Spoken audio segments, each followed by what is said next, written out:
The top of Wologisi to the beaches of Maryland, we cover Liberia like nobody else does. This is Spoon 107.5 FM.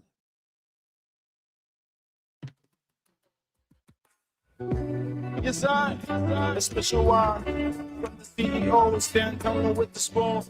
And your boy, right at the South Bend. Dreams on the beat. On the spoon to get your information. To the spoon to be part of the spoon, spoon, spoon television. Spoon, spoon, spoon. Spoon gonna tell you what is happening in Liberia.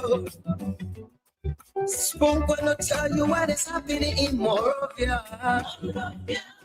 Spoon gonna tell you what is happening in Africa. Just to the spoon, you just spoon you ain't know. The children crying for starvation, just to the spoon.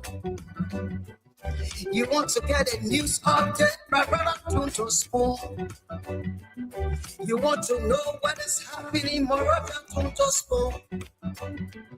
Politicians want to make their decision, just to spoon. You want to know what happening in the ministry, to spoon. Yeah, to spoon. Yeah. To spoon. You from Bonjama, Maryland, to spoon. Yeah, to spoon. If you eat a gradually, my brother, to spoon. You got a spoon TV, you got a spoon radio, to spoon. Yeah, to spoon. You want to get a news update, to spoon. Yeah, Rastafari. Kilibamba, kilibamba, kilibamba. Kilibamba, kilibamba, kilibamba. What I want? Yes, what you got it. TV. Yes, what you got it. Spoon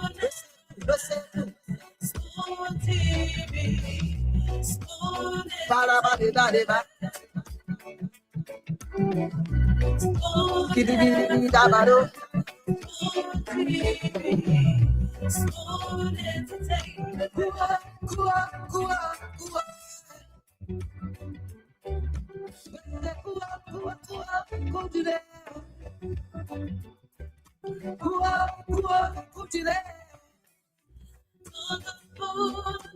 Yes,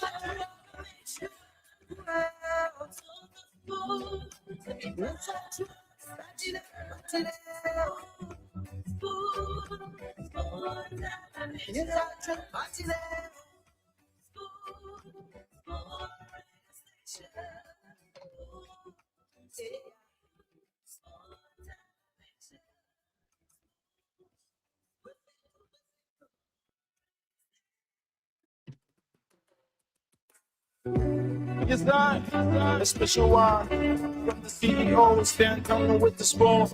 And your boy, right at the South Bend.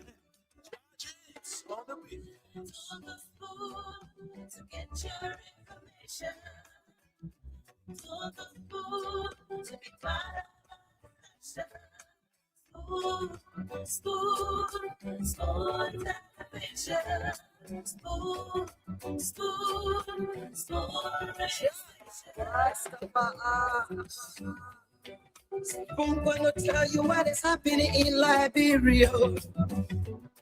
Spoon gonna tell you what is happening in Morovia. Spoon gonna tell you what is happening in Africa. Just to the spoon, you just spoon you ain't know. The children crying for starvation, just to the spoon. You want to get a news update, my brother, to spoon. You want to know what is happening, Moravia, to spoon. Politicians want to make their decision, just to spoon. You want to know what happening in the ministry to spoon. Yeah, to spoon. Yeah, to spoon. You from Bonjema, Maryland to spoon. Yeah, to spoon. If you eat keep regular, my brother to spoon. You got a spoon TV, you got a spoon radio to spoon. Yeah, to spoon. You want to get a news update to spoon. What? Yeah, Rastafari. Kilibamba, kilibamba, kilibamba. Kilibamba, kilibamba, kilibamba. What I want? Yes, what you got it. TV. Yes, what you got it. Spoon TV. Spoon. Ba-da-ba-di-ba-di-ba. Kidi-di-di-da-ba-do. Spoon Entertainment.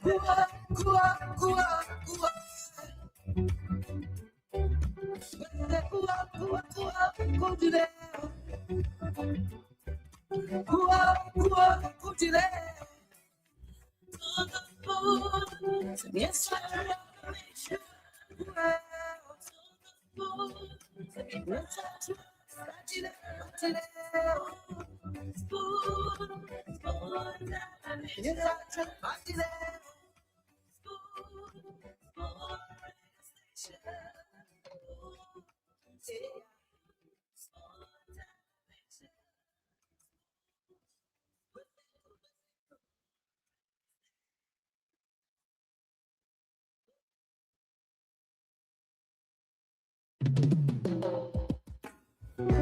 Yes, I. A special one from the CEO, Stan Turner with the spoon. And your boy, right south. On the beat. on the food to get your information. For the food to be part of action. Spoon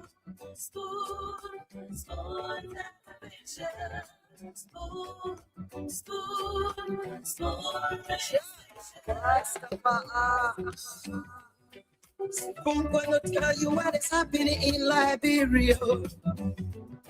Spoon gonna tell you what is happening in Morovia. Spoon gonna tell you what is happening in Africa. Just to spoon you will know. If the children crying for starvation, just to spoon. You want to get a news update, my brother, to spoon. You want to know what is happening, Moravia, to spoon. Politicians want to make their decision, just to spoon. You want to know what happening in the ministry, to spoon. Yeah, to spoon. Yeah, to spoon. You from Bonjema, Maryland, to spoon. Yeah, to spoon. If you eat keep regular, my brother, to spoon. You got a spoon TV, you got a spoon radio, to spoon. Yeah, to spoon. You want to get a news update, to spoon. What? Yeah, Rastafari. Kilibamba, kilibamba, kilibamba. Kilibamba, kilibamba, kilibamba. What I want? Yes, what you got it. Yes, what you got it.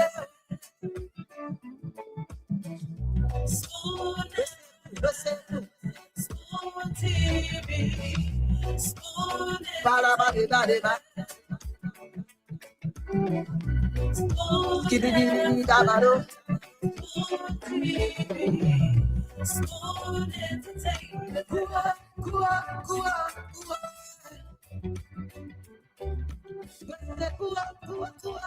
to there. For the food to get your information. For the food to be better. Spoon television. Yes, I try party there. Spoon radio station.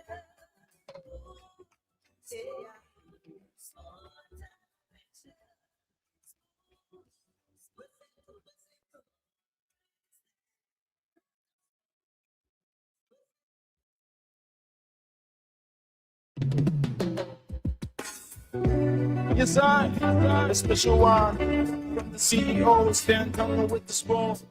And your boy, right at the South Bend. Charges on the beat. For the spoon to get your information. For the food to be part of the connection. Spoon television. Spoon radio Spoon gonna tell you what is happening in Liberia. Spoon gonna tell you what is happening in Moravia. Spoon gonna tell you what is happening in Africa. Just to the spoon, you just spoon you will know. If the children crying for starvation, just don't just spoon. You want to get a news update, brother, don't just spoon. You want to know what is happening, Moravia, don't just spoon. Politicians want to make their decision, just don't just spoon. You want to know what happening in the ministry, don't just spoon. Yeah, don't just spoon. Yeah, don't just spoon. You from Bonjama, Maryland, don't just spoon.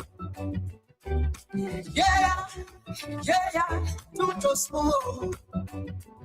If you eat get back, congratulate my brother, don't just spoon. Of course, whichever part of Liberia you find yourself, tuned into Spoon 107.5 FM, Fabric 101.1, Voice of Liberia 104.1, and a host of other stations relaying us all across Liberia. We're also live on social media. Our social media handle is Spoon Talk on YouTube. Facebook is Spoon TV, Fabric TV, and Super TV. Those are our Facebook handles. It's been raining in Liberia a few hours ago. It started raining really, really heavily. I don't know where you're listening to us from. How's the weather condition like at your end? But we will be monitoring the weather out there, the thunder and the lightning, to make sure we can safeguard our equipment as well. You know, equipment such as towers and antennas, electromagnet equipment that do not go well with rain and thunder and lightning. So to protect the integrity of our grid, we will be following, keeping an eye on the weather out there. Just in case it's good, we will continue. If it's not, if it's threatening to our equipment, we will definitely continue on the show online. My name is Diamond Slanger. I'm producing tonight. There is a temptation that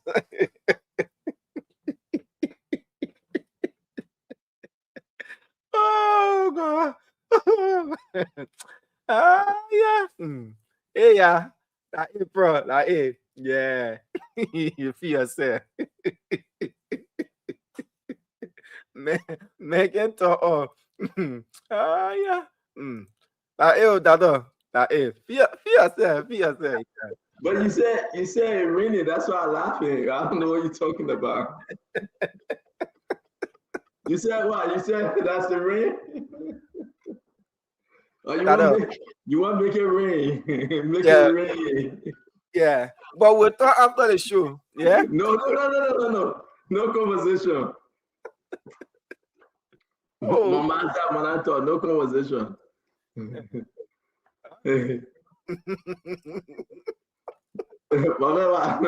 But I'm in the back. When you ready to call me, I'm in the back. What's that? What you can do? Folks, we'll go to the phone lines for a bit to hear from Liberians. Tell us what's on your mind. I know one thing that is trending is the proposal by the former president Ellen Johnson Sirleaf talking about amending the constitution, to give non-Negroes citizenship rights in Liberia. People started asking the question, but Madam Sirleaf, you were there for 12 years. So Dama, I came back because I know I want to say something on this. But you just asked the question. Why couldn't she? Yeah, that was the question. Madam Sirleaf was there for 12 years. Didn't she see this injustice? Exactly. Why couldn't she? Why you want to interrupt Joseph Boyer government with a Guahala? Why couldn't you do it in 12 years? No, I'm not that. Listen, I'm not saying I'm for or against. I'm just asking question, right? That's my question as well. You have 12 years. You have 12 years. Is it fair on this government, or that now you realize that we need it so badly? So I mean, let me fair, man. Come on. You know what the people do here, Damo, in America, and folks need to learn that. They gave the other president the chance to govern. Even if that president failed in, they will go through the 4 years. But I think it's just a suggestion. But must she be the one to propose? How is Madam Sirleaf? 80 what? 83, 84? How is she? How is President Barker then would know? How is she? So I don't know, man. The Liberian, I want to bring this guy, Emmanuel Weti. That's his name, right? The guy that say Bonye, Dye, Liberia, want all I want. What is the slogan? What's the guy? What's the slogan, man? I want to bring him on. His name is Emmanuel Weti. I think that's his name.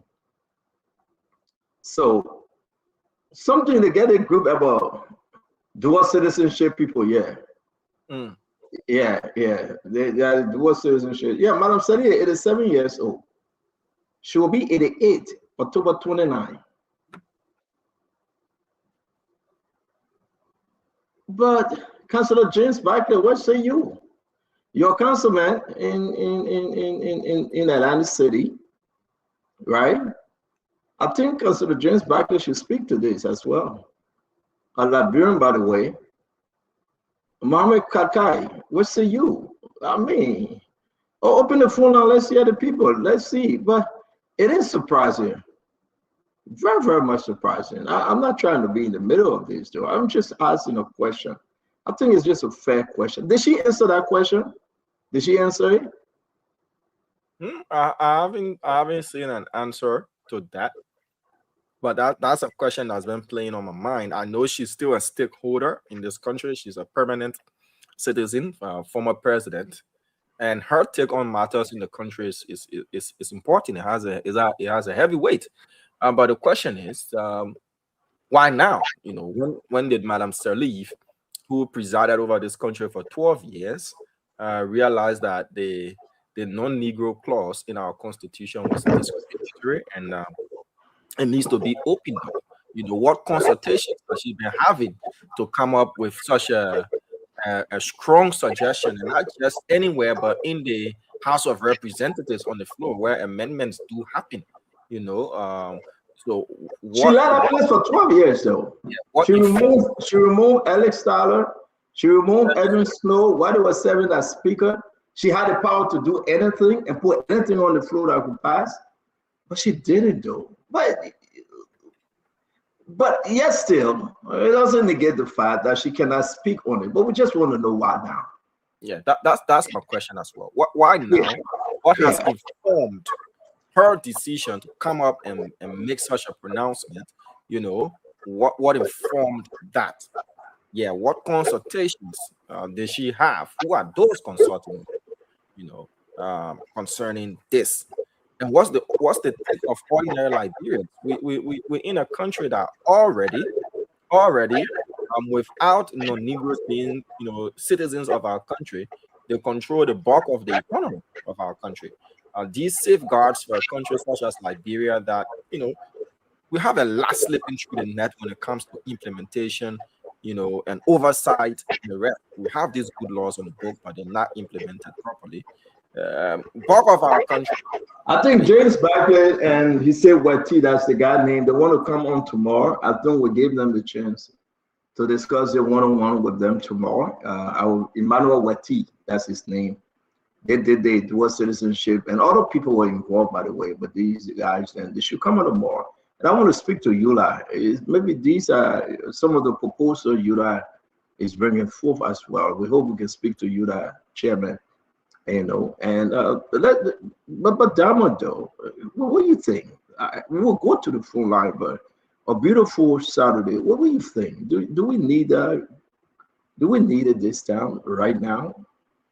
Under this administration, do you think we need it so badly? This so badly qualified that you've added there. That is going to be where I'll take it from. We don't need it so badly. For a country like Liberia, where we still have to grapple with a lot of things from security, to the economy, to the rest, we don't have those safeguards that can protect our citizenship. That when it's given, that people who will be carrying Liberian passports will be vetted properly, will be scrutinized. We're not a country that does extensive background search like the way even in the US that has got all of the safeguards. People still slip through the net. Who are those that will be bearing our passports? Now we'll come to the economic side. Already non-Negroes control our economy. The natural born or naturalized Liberian is struggling already.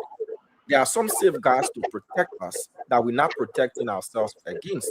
So as a country, we should rather be looking at strengthening our citizens, involvement in our economy. What can we do to give citizens an upper hand in our country so that they can benefit economically from Liberia rather than conferring citizenship on those who we feel control the economy? So let me get something. You are on point though, and this is about Liberia we are talking about.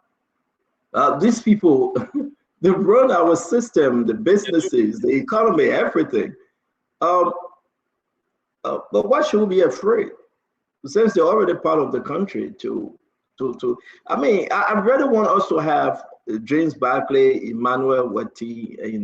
He sent me the text. I'm trying to find his number. We'll confirm them to come on tomorrow if they are available to speak to Dave Damo. This is a big one though. And as they coming on the show laughing, I don't know who he laughing with, Damo. CDC people, man. They are not interesting at all, Damo. And trust me, they were sporty. The whole good conversation we having, they were sporty. And the man still laughing. So let's put it in the back. When you finish laughing, then we'll bring him back on. But I really want to say to you, Diamond, I was speaking to some people, right? And they said, well, Stanton, the Oma get drafted. You want to tell me the Oma had 12 years, she didn't bother to discuss this. Then now she talking about it. And I said, but I think she's right though.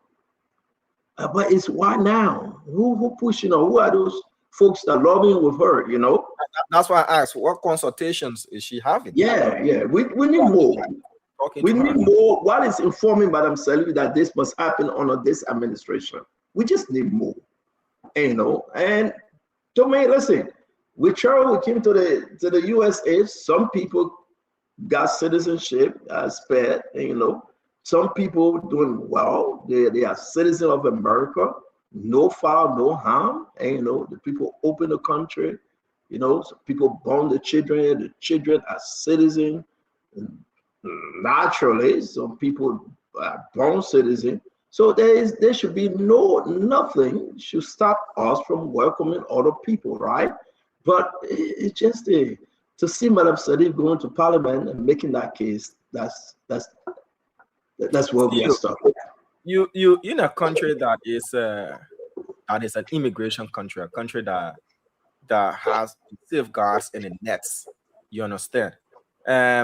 What America gives you that you become a citizen is what makes you to want to become a citizen of America. Now, let's look at Liberia. The little safeguards that we have for our citizens is what we can leverage ourselves with in trying to get economic might. So as a country, we should be rather focused on protecting our citizens now. In terms of if you want to own a business in Liberia, what businesses are for Liberians, strictly Liberians, and all those kind of stuff. Even those sectors are already infiltrated by non-Liberians. These are the things, these are the safeguards we should be talking about. How can we make sure that we protect our people, that they get a fairer share of the economy, rather than saying, oh, because these people already control the economy, so it can look like a Liberian controlled economy, so let's give them citizenship. So we rather yield it. Now look, since we cannot compete, let's make them join. We should rather be looking at how can we make our people more participatory in our economy, and giving them a fair share, protecting those rights that make them to be Liberians, that they can perform more. I understand that, but let's flip the coins now, right? Let's flip the coin here, Dama. Let's understand that they're already in the system. They having children, they're marrying, the interrelationship, the intermarriages and things. Everything is happening. But people are saying, no. Your partner from here, your mother from here, you're not of Negro descent. I know so many good things. I think that Madam Sadi believed that this is the time to drop those things and go ahead and make these people citizens. For those that are born in Liberia, the children, to be part of Liberia, the culture and everything. Business-wise, maybe this will help. Maybe this will. People will be afraid to say the people come to take our land. The people come to take all the businesses away. They will have equal rights. But you can't leave Liberia and have equal rights in other people's country. Then when you come to Liberia, you say we are not an immigration society, an immigrant society. So therefore, let's wait more. So I think Madam Salim needs to explain more. And, because Liberian people need to understand that. I think she needs to explain more. Then when I want now, because you were there 12 years, you didn't bring this up, then she needs to explain and expand on it more, because of the gullibility of our people. If you ask me, Dama, I don't care. To tell you the truth, the law will always be the law. I don't care. Other people, they are fearful. Other people are concerned. Other people think that, well, the people come to take over our land. They come to take over everything. Tomorrow, these people will be president, the vice president, senators, and we'll be losing. But you're losing already. You are losing already. So let's just, I think it needs more of a discussion, Dam. That's where I stand. More of education. That's where I stand. It's not, the timing is not right for now. We need more to improve our citizens' lives. We need to strengthen our oversight, our implementation. We need to put Liberians first in policies and give Liberians a fair share. But my question to you, that people then stop you from putting Liberian first? See you. Look, the system is set up in such a way that Liberians who are indigenous, if I want to sound that way, have limited opportunities. The foreigner because no. Don't take it easy now. Don't go too deep. But I like your point, and that's the point of fear. That's the point of fear. But my question is very simple. Are the foreigner making you to be left out?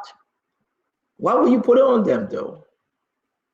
The foreigner, are you saying that they got the strength to, make you to be poor? Are they making you poor? But that's the people we have, the very Congo native indigenous Liberians. They're the one that making the federal Liberian poor. I don't think it's the foreigners. I really don't think so. That when the day you travel and you see how people fight for you, your rights, fight for you to be able to survive in foreign land, you appreciate when you go back home. And I think when the people, they left the country, they believe in Liberia, some of them born there, they died there, the parents have abandoned everything, and they feel that Liberia is their home. I do believe Madam Salif and the rest of those in power should really think it through and come up with a good way to incorporate them as being part of the nation building process. And this too is the way to go. But a while now, maybe Madam Salif should explain even more. I'm not for or against yet. I just need more explanation, and I think it will help our country. We all do need more explanation, but for me, I personally believe at this time we should be focused more on implementing good policies that will uplift our own citizens, making sure that they get a fairer share in what it is, than saying, oh, because we're already losing the economy, so to make the economy sound and look like a Liberian-run economy, let's operate to save face. If that's the point, then that's not working. Okay, let's say I say welcome to the show. We just started this. Mr. Tabi should be coming on. I don't know what's going on with him. There's a gentleman want to be president for Liberia. Maybe he will form part of the discussion. He's coming on. We got to talk about LDA today, Damo. Seriously, there's some leak audio, on LDA. A lot of stuff happening. And I want to say to all of you, it's very embarrassing. I would take all these reports that we discussed today, and I will send it to LDCC. Though they are Department of Clearinghouse, finding non all not guilty. Say that. So why are you saying that to them if you say that? I just have to send it to them, but I have no faith in them. But I will just send it to them to prove my point that they won't do anything. LDCC can clear anybody, especially seditions. But let's finish with this. We gotta know I still want to go that route, and I will go there with him today. Make no mistake, Dama. I'm not here to joke with anybody today. What LDCC is doing is very detrimental to the progress march in fighting corruption in the country. It's very, very beneath the belief and the value that our integrity institution holds. It's very, very, very, very ugly. When you have folks that were appointed by George Mano, we are sitting there and, and moving ahead to just say, passing all seditions, it is concerning. It is concerning. I'm not saying that these people are guilty, man, but for God's sake, for the sake of good heaven, hear me up, Dama. No one sedition are going on our investigation. My sister, Alexandra Zoe, and all of them that were appointed by George Manawea, declaring them. Declaring them. The Liberian people must know that LDCC go an objective. LACC go an objective to exonerate all seditions. Not one of them will be convicted of anything. They ain't even taking them to trial. They ain't even taking them to trial. And this is but you know what? Let Asa talk about Asa not even interested about this citizenship like we're talking about. He just want to go there. That gave me a few times. Maybe he would just pivot. But I'm serious. I'm not here to joke. Friend or no friend, damn it. I'm very, very serious. This is an embarrassment on the front of corruption. It is. It is. I'm not calling nobody name. But LSCC is a clearinghouse when it comes to CDC and George Manawea, because they pledged their allegiance to George Manawea, not to Joseph Boakai and this government. They took an oath, Damo. They took a solemn oath, Damo, to uphold the belief, the CDC belief, that no one's sedition. No one's sedition. Look at the record. Which one of the CDC people are not jail? But look at the record. You look at it. You look at it. But for the sake of God, I said, stop texting me. I will not be quiet. Don't do that. I told you guys, we are not friends here. I said, don't do that to me. But let's talk about this thing. If you care to talk, fine. If not, we can move. Just share the show. It's good having you. Beautiful side. I'm going to know where I am. We'll discuss this issue today. Dama is here. Dama will support me fully because he's objective. Yeah, let's have the conversation. I said, you want to talk to your own? So, well, congratulations to my girl, of course.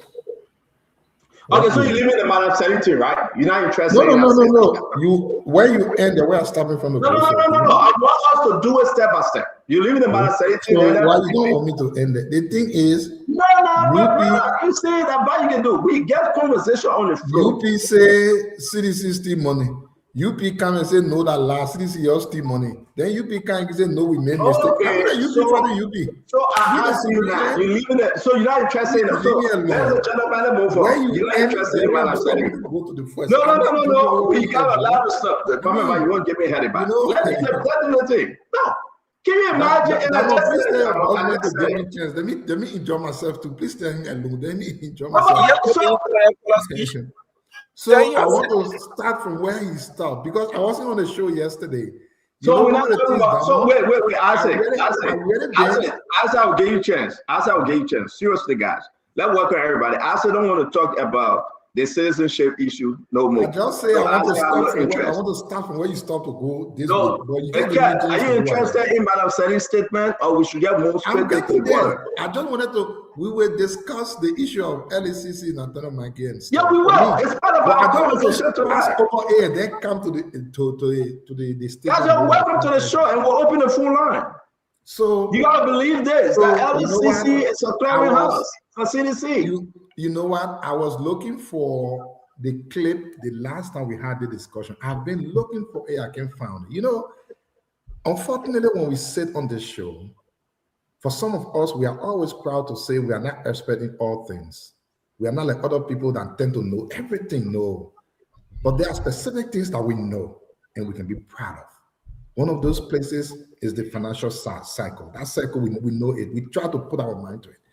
That's why when we are on a show and we say things on that side, we know it come to pass. You know, when we were discussing this whole period party thing the last time, I kept telling my friends that the worst period party itself is a crime. But what constitutes that crime is what you look at. The main thing there is authority. Starting Waterspoon, if Spoon is your station, you determine what style you want, so you cannot be the one partying payroll from your own style.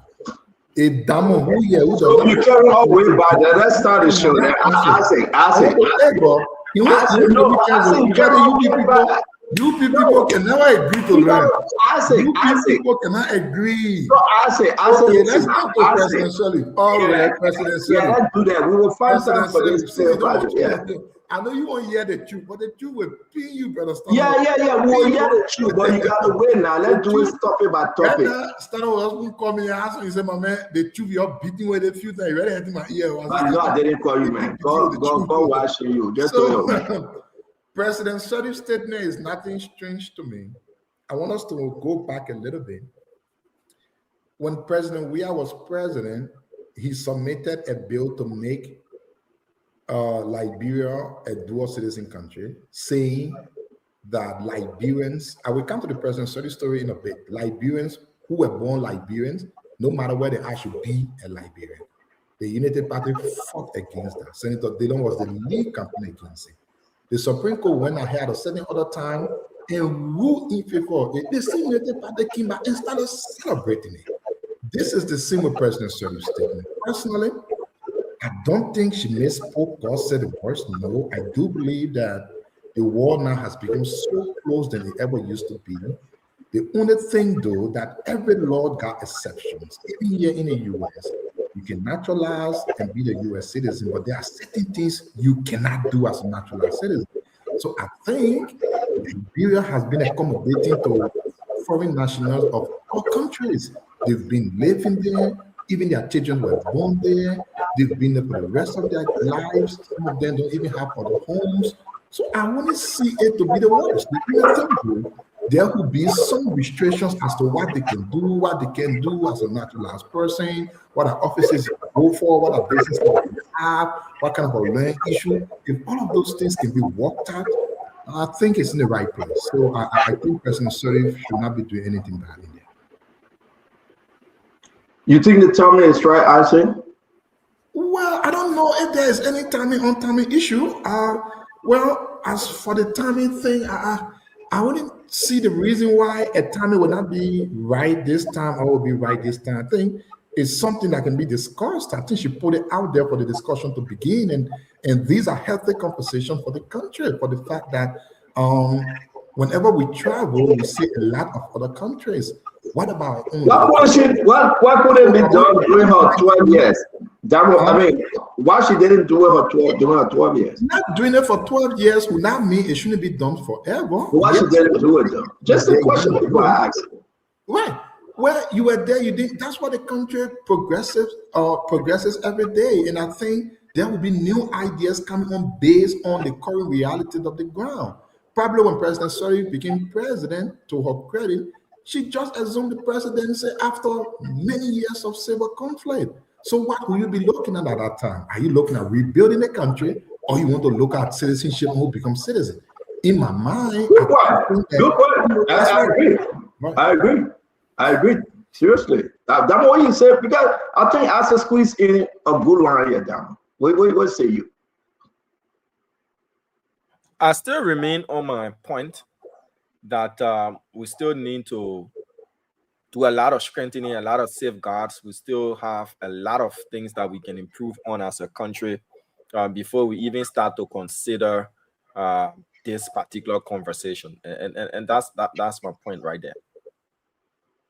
I think the Liberian people said look into it. Yeah, Madam Sadi just wasted WhatsApp. She put it out there, and the Liberian people will study it. I do believe will be confirming with Emmanuel Wati and that of James Barkley, the councilman from Atlantic City. Probably they will be on the show tomorrow to talk more about this thing. But to you, our fellow Liberian, what say you? What do you think? This is about you. This is about your country. This is about your future. But we will have our say, you know. And I do believe that that's what the Liberian people want, and that's what they desire a lot. But while we wait for the political leader of one political party, I want him to come up then we can introduce him properly. I'm still waiting, Dama. But I just like to talk on something that's very, very important. And I think as you will have a time to go through the LDCC. Let's wait for the rest of the guys. And we'll see who Liberians, who they believe down. I want us to talk about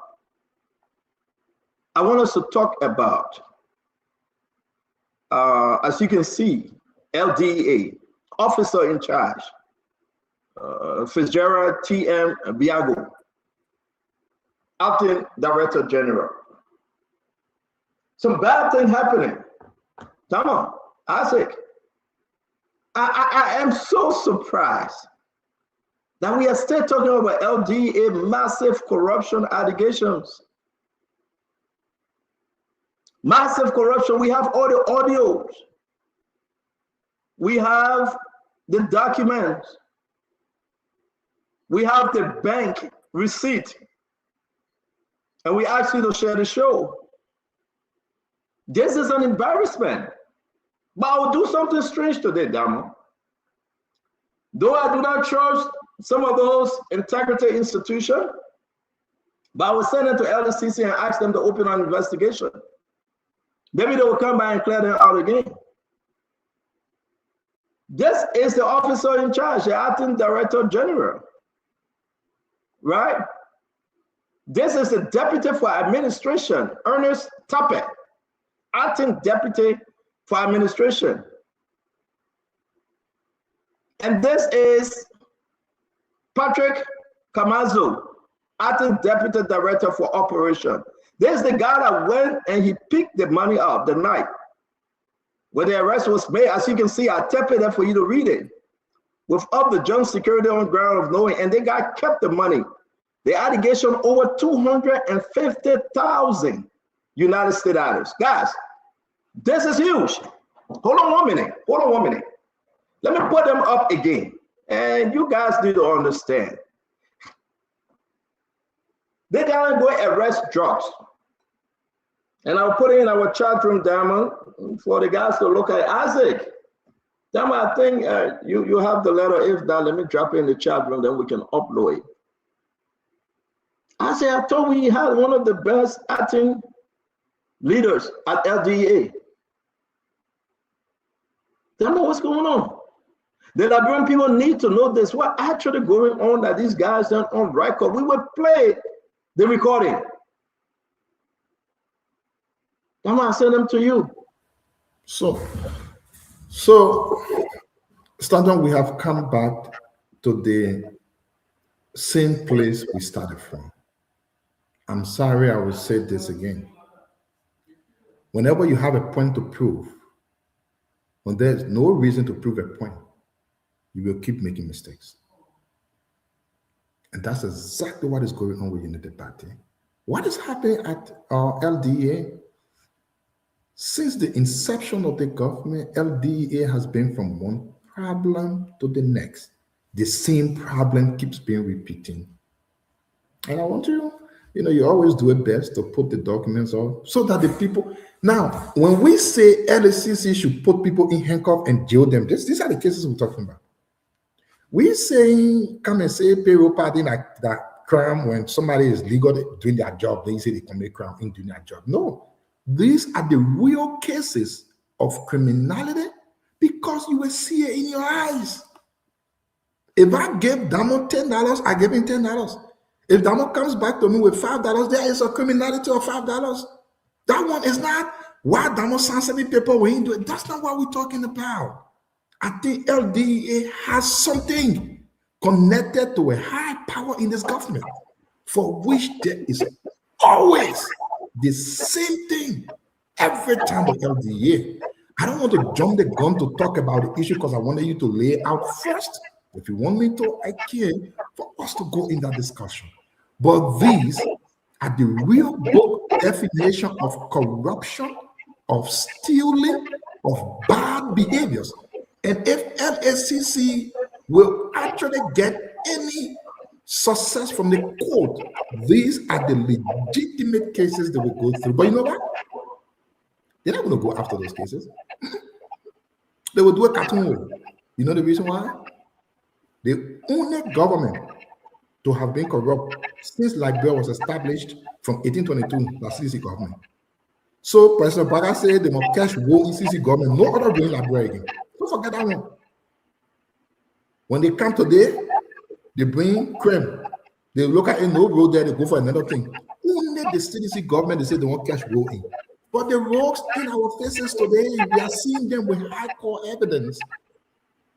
And we are not saying these things simply because we just want to say it. We are saying it because they are backed by facts and evidence. How can you have an entity showing signs of corruption in broad daylight? But you will not hear nobody going to court. You won't hear nobody going to jail. The only people you hear going to jail is Samuel as a disbursement minister. He signed a check for the people to get their money. And then they say, why he signed a check when he is doing his own work? Nathan Maggie, why you employ poor people to get food on the table so he can make crime for employing poor people? For us, we don't want to employ rich people so he can make crime. Those are the government wants. So again, I want you to actually put those letters up that I heard about, lay it out so that we go from there. I don't want to be the one jumping the ship. I want you to. No, I'm going to do that. I'm going to do that. We have 3 letters, 3 very important documents, Dharma, and I will share with you, right? Guys, I know we came early, share the show. Let's make progress. This is very, very damaging to this government, the United Party government, and I think the president should add. The allegation of corruption again, hanging over LDEA, money that they took. The allegation that they arrested drugs importers, right, Dama? And they searched the car. They took their money. How much was the money? Over 250,000. Their first letter that was written, they say it was 70 something. The second letter, they say it was 100. When they squeezed that, they say it was 150. Listen to the recording. We will play the recording tonight. They cannot carry on their own investigation. It must be done by and through the LCC if we believe in them. President Bwaga got to remove them. These guys, the allegation that hang over them, it should call for imprisonment. It should. Look at the acting director general. Look at the acting director general. Look at the guy that went and received the money from the border. And just imagine this guy. for administration. Where the Liberian people, where the money, and no folks. Let me tell you something. Get bet all you want. We'll expose them. Okay, welcome to the show. I'm going to upload these letters. It's very important for you to look at the date. Look at what they themselves say, not what I say. It's important, Diamond, that the people listen to the recording from LDA, all of it. I don't care that the only thing we discussed tonight, because the guy that say he won't be president, he come here, I don't know the problem. Well, I'm still backstage. You are backstage, come on. You backstage, you can't come on. But how do I come on? We're not seeing you, my man. We're hearing you, we're not seeing you. Turn your camera on, please. You only hear by audio. So please turn your camera on and we will bring you in. We can see you, but we can hear you, but we cannot see you. Can't camera on the man, turn the whole thing up. All right, well, Stanton, let me say hi to everybody. The only reason you're seeing this and coming out is because you put it out. But this government and this president don't give a damn. Sorry, Stanton. It's only you putting it out. And then let me say this today. Despite you attack my government and you attack my president, fair game. But you're bringing things out. If you don't bring this out, it will never come out. Even if the president of Liberia, Joseph Yuma Boakai, know about it, he will not put it out because Joseph Yuma Boakai don't give a damn. And this is a fact. How many changes at the LDA? How many changes? He don't care. They don't care. That's their pepper bush. How many pepper bush you got down? How many pepper bush? The entire government is a pepper bush for those guys. Okay. The entire government. Stanton, and I will say this to you, you're a friend of mine, and I respect you. No, we ain't got no friendship, my man. I just show you with them. Don't put friendship. Fine, okay, fine, you can say this. Fine. But I will applaud you for having a platform, despite that I disagree with you in many issues, I do. But at least you provide a platform for us to come and vent and pull out certain things. They don't care, Stanton. They don't care. They will be sitting in the boneyard. They'll be sitting down and saying, Stanton saying, we don't care. That's Stanton saying, but you know what? You know what? The people of Liberia care what Stanton Witherspoon say. To them, they don't care. But the people of Liberia care. Because they came into power. And I would say that maybe Stanton, you would disagree. Yeah, so we got to go there. So you wrap it up, right? Yeah, maybe you disagree with me, but they convince you. They convince you that they were coming in for the right thing, and that's what you back on, and that's what you're preaching. They convince you. But my brother, all right, so let me you can't take forever now, Kev. You can't take forever. I think I can disagree with you on. Watch your time when you're speaking. We got people that want to talk to me, man. I mean, you're not talking about you worry about who. Yeah, they convince you, but you disagree with them because of that, and we're coming out to say this. This is a fact. You don't want to say it, but say it. Okay. So Dama, let me hear you on this, right? And I'm cutting this thing to upload and Dama. Yeah. I send all the information to you, so let's hear you. Yeah. Since you sent these very sensitive and disturbing information about the LDA, we've been analyzing the situation. We've been, doing background research and everything. That's the reason we even delayed bringing on this information. But what is concerning to me the most as a reporter, then a Liberian, is the fact that on the 19th of February, you have 3 different letters, 3 different communications on one situation. 3. The first, they didn't mention money. It only mentioned the value of the narcotics that was seized. The second mentioned money, but then said it was 100,000. And then the third mentioned money, but said it was 150,000.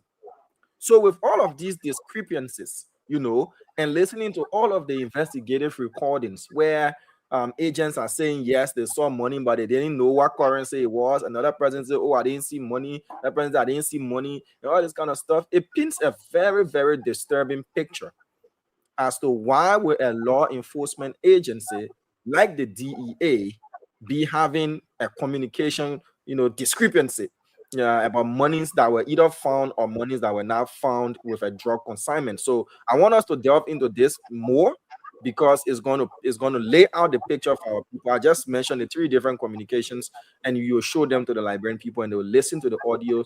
And this is a serious matter.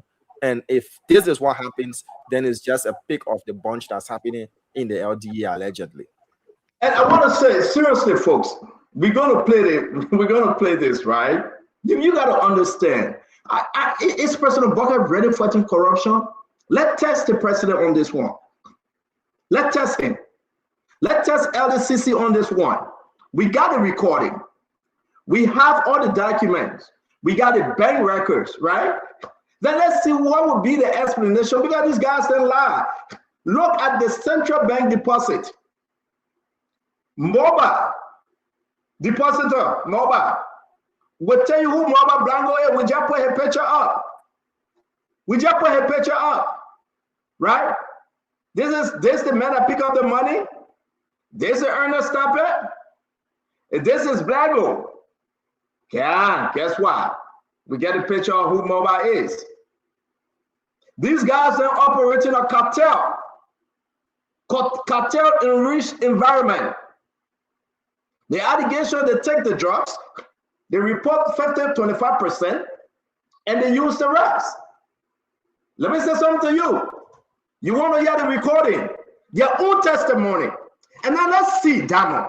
I want the Liberian people to understand today. That's why I've been drinking my coffee. Look, 20 ounces down, but my second cup. I just do Uber Eats to bring me the third cup. Maybe I'll run downstairs for you. This is big. These guys then, they are on operation to destroy the fight against corruption, the fight against drugs in Liberia. But who are these guys? Who are these guys? We're zooming on the letter down. Look at the first letter. The first letter down. You're right. They wrote everything. Not one in this document. You hear anything about money? This is the third letter that mentions. Okay, let's go to the first. Let's go to the first. Let's go to the first. This is the first. I'm going to put a number on them, Dama. You're right. This is the first. On the scene 19. The second letter, why is the amount reported on the second letter when they jammed them? 100,000. The third letter. 150. If you listen to our sources, to over 250,000. If you listen to the investigation yourself, from both waterside, we are in trouble. I said, we get John Talley, we'll bring him on shortly. We can see him now. I said, you're reading the letter. It's in our chat room. What's your takeaway? Forget about CDC and Unity Party. This is broad day robbery. This is broad day. Clear, that the president, effective immediately, should take action. But guess what? You will say, hey, president, investigate what? We'll play the audio. I said, let's hear you. Just this should have nothing to do with CDC or UP, mini CDC, because this is UP's turn. So we have to discuss it based on UP our own way of governance. But let me go back slowly so this sinks in the mind of the Liberian people. The LDEA said they got an intelligence that someone was bringing drugs in the country. And they gave them where the person would be passing to bring the drugs. So they went ahead and increased their patrol around the borders area. They said they went there, went all around. They finally caught the guy, one Abu Bakar Jallo or something. They said when they caught him, they came to make the first report.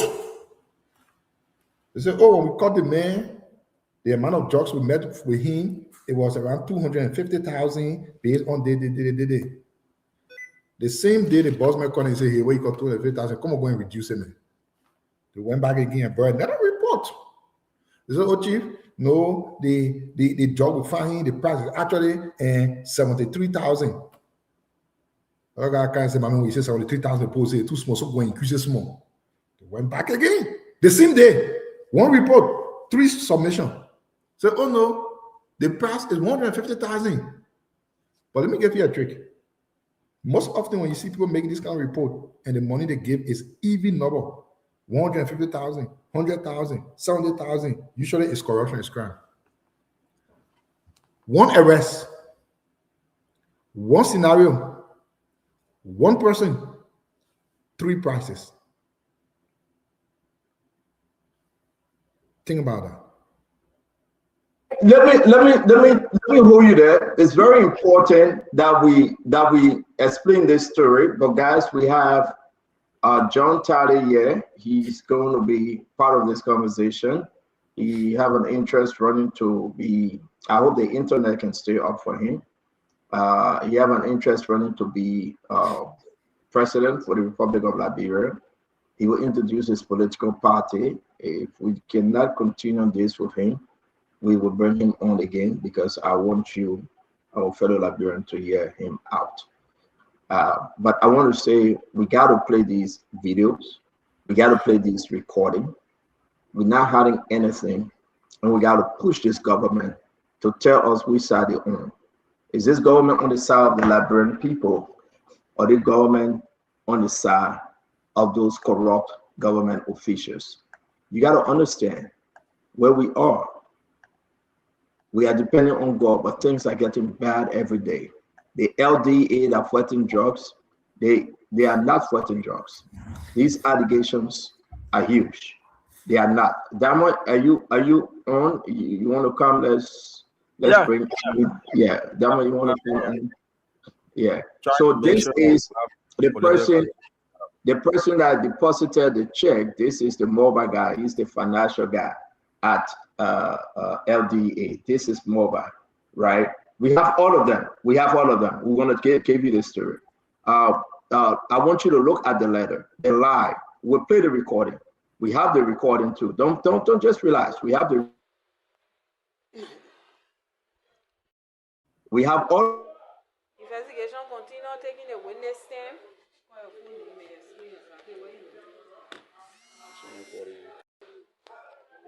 I'm Agent Sunday, Commander, the SA. Very, very disturbing recording. You will hear yourself. So, Damo, you coming on? We got to bring in John. I'm waiting for the. Don't go in the back, man. You go in the back. I mean, you're not just helping you on your side of it, man. You go down, we'll go. Oh. So let's bring in John.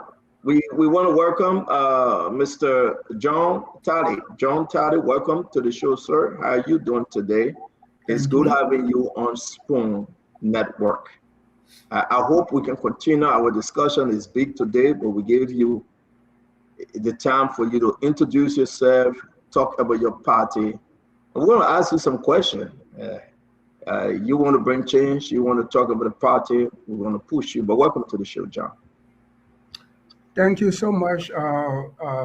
This has been a time that we have always been waiting for to discuss with the Liberian people what is happening in our country and how we can bring change. My name is John P. Talley. I'm from Sano. I'm from Joazon, Belobukri City, the second largest city in Sano County. And I I've been in the U.S. for over 20 years, and I visited Liberia and spent 5.5 years, and then I'm back. And so, having seen what happened in Liberia, few of us here in the U.S. and other parts of the world, including Liberia, have agreed to come up with a strategy that will end poverty in Liberia. Every other thing about our movement, the proposed National Freedom Party of Liberia that is now using the National Freedom Movement. Our goal, we have one goal, we have one mission, we have one strategy, we have one, everything is one. And that one thing is to end poverty in Liberia. Considering the fact that Liberia is Africa's oldest republic, considering the fact that Liberia is one of the richest countries in Africa, but with the poorest people in recent years, because few people who are the strong, who believe that they are the strong people in our country, who have the ability of fighting their way into power, are the ones who are using the nation's resources, leaving all its citizens in poverty. Young little children go to school on empty stomach, and they go to bed on empty stomach. We have individuals graduating from schools, there are no jobs. We have our streets are being dressed with prostitution. Not that these young ladies want to do such, but the only way they can put bread on their table is for them to find a way of selling their body as a way. Prostitution is a will in the US. You want to be a prostitute, you choose to be. In our case, it's not it. In Liberia, that is not the case. And that's why we came up with a National Freedom Movement to discuss and end poverty. And why are we targeting poverty?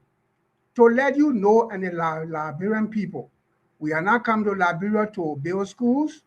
We're not coming to build roads. We're not coming to build hospitals. We're not coming to do any of that stuff. All we are coming to do is to end poverty. And how? Let me ask you a question quickly, sir. Let me ask you a question because we understand that you and your folks, is this a new party? Is this a new party? Yes. Can you hear me?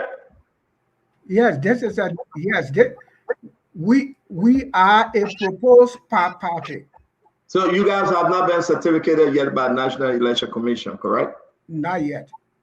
Okay. Will you be the standard bearer? Are you the political leader? Are you the chairman? What's your position in this proposal? I am the vision bearer of the movement. You the vision bearer? Yes. So you will be the standard bearer? If at the National Convention I am elected, if I make my case to the partisans and they say, yes, you are the right person, then yes, I will be. When, and I'll bring the other guys on. Dama, thank you for putting back. We want to put what you sent us. National Freedom Party of Liberia, NFPL. National Freedom Party, May 20, 2025. You guys are just formed a party. Did you take part in these past elections? Yes, I was in Liberia. Oh, you voted for who? Well, I came to Liberia as a member of the CDC, and then 2020, this gone election, I voted for Joseph Newman Boycott. Then why are you campaigning, having a party, if Joseph Boycott not performing well? And this is what we are saying, Stanton.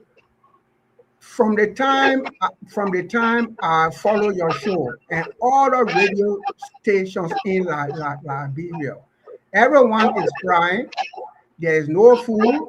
There, everywhere in the streets of Liberia, you see poor people. You see them. You know them. And this is not about government. This is not about people. This is not about individuals who have the popularity or have the money. Is Joseph Boakai not performing well, John? Joseph Boakai not performing well? Say that? Is Joseph Boakai, the president, not performing well? 100% yes. No, he is not. Okay, so which one? Yes or no?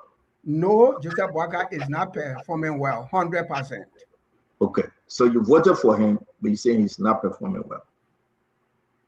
Mm-hmm. Okay, and that's the reason why you will be running against him, correct? Technically, I'm not running against him. I am running, even though they would run against, all of us in the race, all the political party will be running against somebody. But for us, we are not running against. We are running to take power. So that my last question, then the guys will come on. Name some of the places, some of the issue with this government that you dislike. That apart from feeding the children, we hear that one. What else? You think this government is not? The government have promised and they have not delivered. Stanton, all of us in Liberia and here in the U.S. and other parts of the world, there's something we always miss. We miss something that we are enjoying in the U.S., but we go back in Africa and expect something else to take place. If you build schools, if you build the roads, if you get almost everything to everyone, but people don't have job to control their own lives, will you claim that you are done well? And this is the concept of Liberian. We believe if a person his job is successful. So his job. People are hungry, and the only way Liberia can become a prosperous nation is if we focus on ending poverty. And that's the definition of the. Why you voted against George Manneh? Why? Well, right now, I want to focus on telling Liberian people what my party is all about. You voted against George Manneh. You want to tell the Liberian people it's true, so be transparent. You voted against George Manneh. You supported Unity Party. Why you voted against George Manneh 2023? You already said all of us, including yourself, when you vote against someone, then you already said the person is not doing well. Or the person is not doing as you expect. Why you voted against George Manneh? Why? I just said did not do well. Joseph Boakai is not doing well. Okay. Did not deliver Liberia. This thing is not about building roads. You guys need to understand. This thing is not about building skyscraper. Because if it was road, then Nigerians will not be leaving Nigeria coming to America. You can go ahead and ask. We're bringing Asad Do, Kev Hassan. Thank you that Gibson have joined us. Dama, go ahead. Thank you. Mr. Tale, it's a pleasure to meet you. I just want you to explain the logo, because in science, logos and the rest of parties, organizations, and even a country, they explain the vision and the ambition of that political institution or that organization. So I'm going to put your logo on the screen, because I've been looking at the logo. I see shark at the bottom. I see a train. Already we had this whole issue of rescue train. Your own now is the freedom train. I see eagle, at the top, a lion, and a whole lot of different characters, embedded in this logo of your party. So you want to kindly explain to us the National Freedom Movement of Liberia. What's the logo, the meaning of the various things? I see blue on a buffalo around the southeastern side. Please explain to us, sir, so that we can understand what message this carries for you and the party as well, please.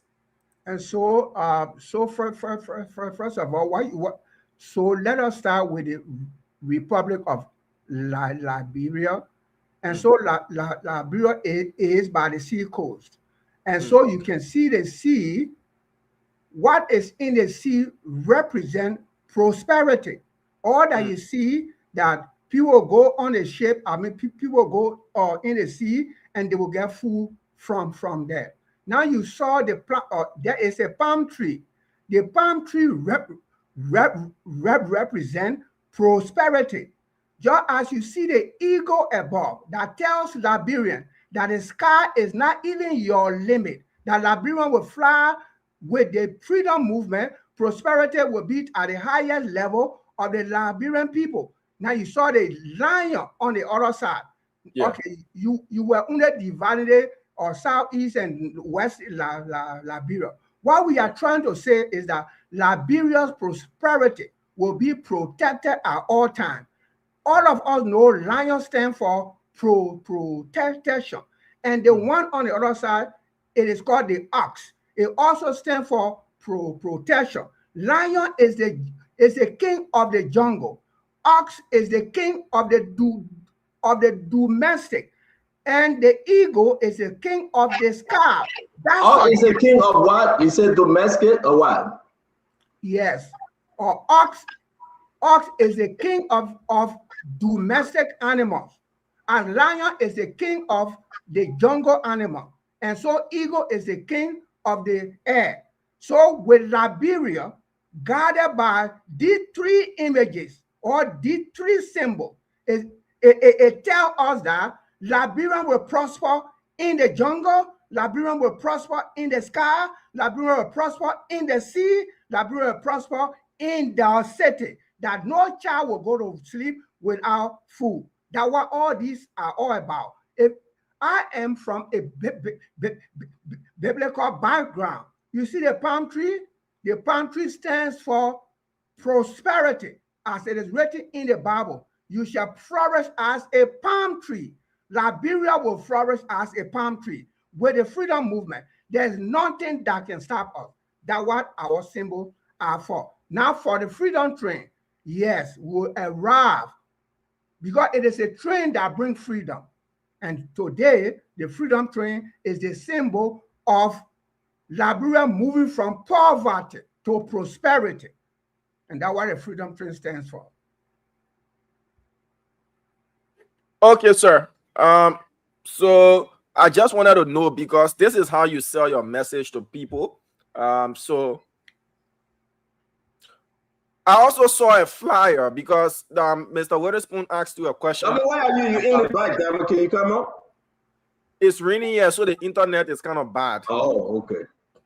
Yeah, so my next question to you, Mr. Talley, is you already presented yourself on the ballot for 2029. And then you told Mr. Witherspoon earlier that the party had not gone to convention yet. The party has not even been certificated by the NEC. And you are not yet the standard bearer of the party. But I see you here on a flyer that clearly represents an ambition that you will be on this party's ballot paper as the candidate. You care to explain this?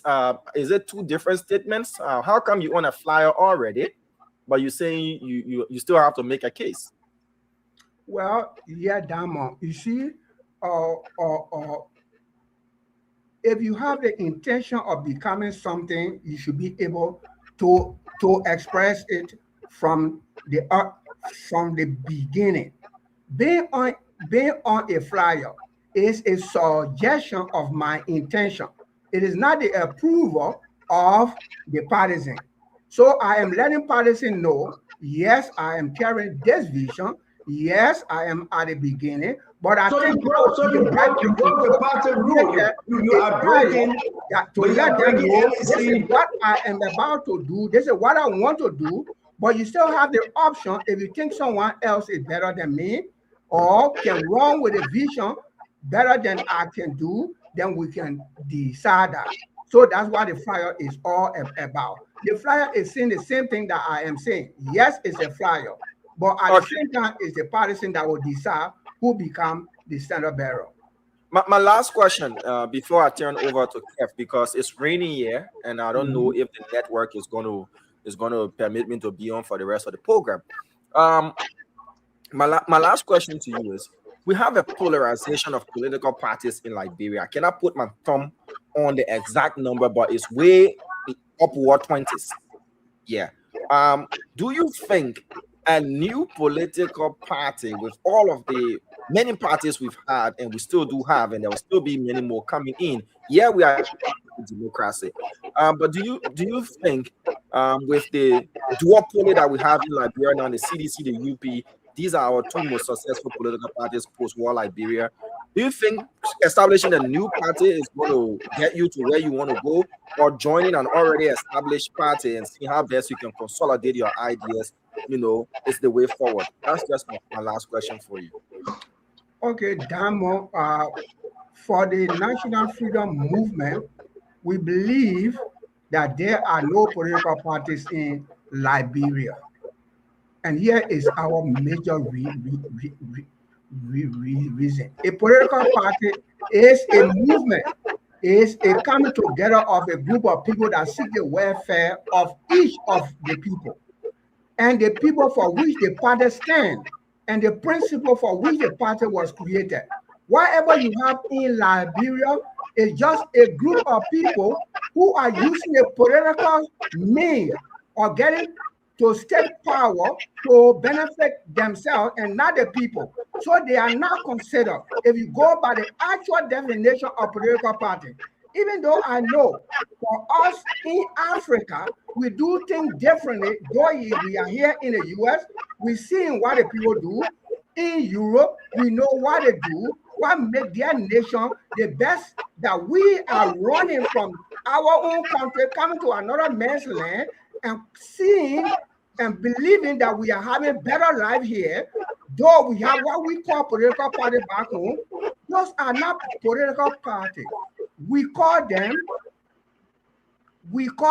political monkeys. People who are jumping from party to party, political what? Rebranding themselves in other ways, only for the purpose of enriching themselves. Then that's not a political party. That's why we are coming up with the freedom movement that will be the political party that will represent the image of the poor people with the specific target of ending poverty. I thought what we should be discussing now is how will you end poverty? What makes you different? That'll be on part 2. We cannot discuss everything today. Yes. You are not a political party yet. That's your vision. That's your dream. Though you put yourself as a leader on the paper, that's fine. I got no problem with it. But you will still have to come back, and we have to take our time to explain to the Liberian people. If you give them everything now, they will forget about you tomorrow, Mr. Tali. It's good to see you, though. But I got some problem. Let me give the guys the chance, because we got to move on to LDA. You can hang with us to discuss LDA if you have the time. But I want to ask you about your party first. This is an introduction for you. Next time when you come, then you will give us. Now, you got to tell us how you're going to do it next time. How will your party do it? The mechanism, your plan. You will explain to the Liberian people. Isaac, we have Mr. John P. Tali. Tali, I think that's the name. Yeah, Mr. Tali, welcome. Stanley, you want to mute yeah. Welcome. I listened to you, and you got some great ideas. I got 2 questions for you, though. On this show, no question is too crazy to ask. We ask all of the questions, so you can answer it or not. My first question is, I understand you voted for the CDC sometime in 2017. Thank you for voting for the right political party. And you switched in 2023 to vote for President Boakai. Knowing what you know today, will you have voted for President Boakai in 2023? No. Thank you. And my last question to you, whenever new people come in, then no means I will still not have voted right. for CDC. Yeah. Sure, I got it. But you wouldn't have voted for UP knowing what you know. So my second question, though, there are a lot of things people say in Liberia, and it's good you meet these realities before they come up. Mm-hmm. One of the things people can say is, that one coming with eat money. Well, how many money do you have for the people to eat? Repeat that again. Okay. When a new political figure is coming up, one of the things people can say all around the country is that one we eat money, then he bring money, he get money. I'm asking you, how much of money do you have for the people to eat? You know, I love this question. I believe it is the best that I've ever. I mean, this is the best question someone have ever asked me. Let me tell you something, brother Isaac. I've been in the U.S. for over 20 years. In the United States of America, when a person is voting, even to vote on a school board, or a person is voting to become a senator, representative, such person is not going around in the neighborhood dividing money and or building stuff for people. These things are only happening in our country because you, Isaac, as all as educated all of us are, these are the things we are encouraging in our country instead of all using this very platform to tell the politicians that giving money and giving things to people is hijacking politics, is hijacking people through the electoral process. We should oppose to those things. So for the freedom movement, we believe the membership we have now, not a single person, we let them know what we are coming to do. So nobody is coming to eat our money because we are not going around dividing money. We're not telling people without giving them a vision. Forming political party only for the purpose of benefiting yourself.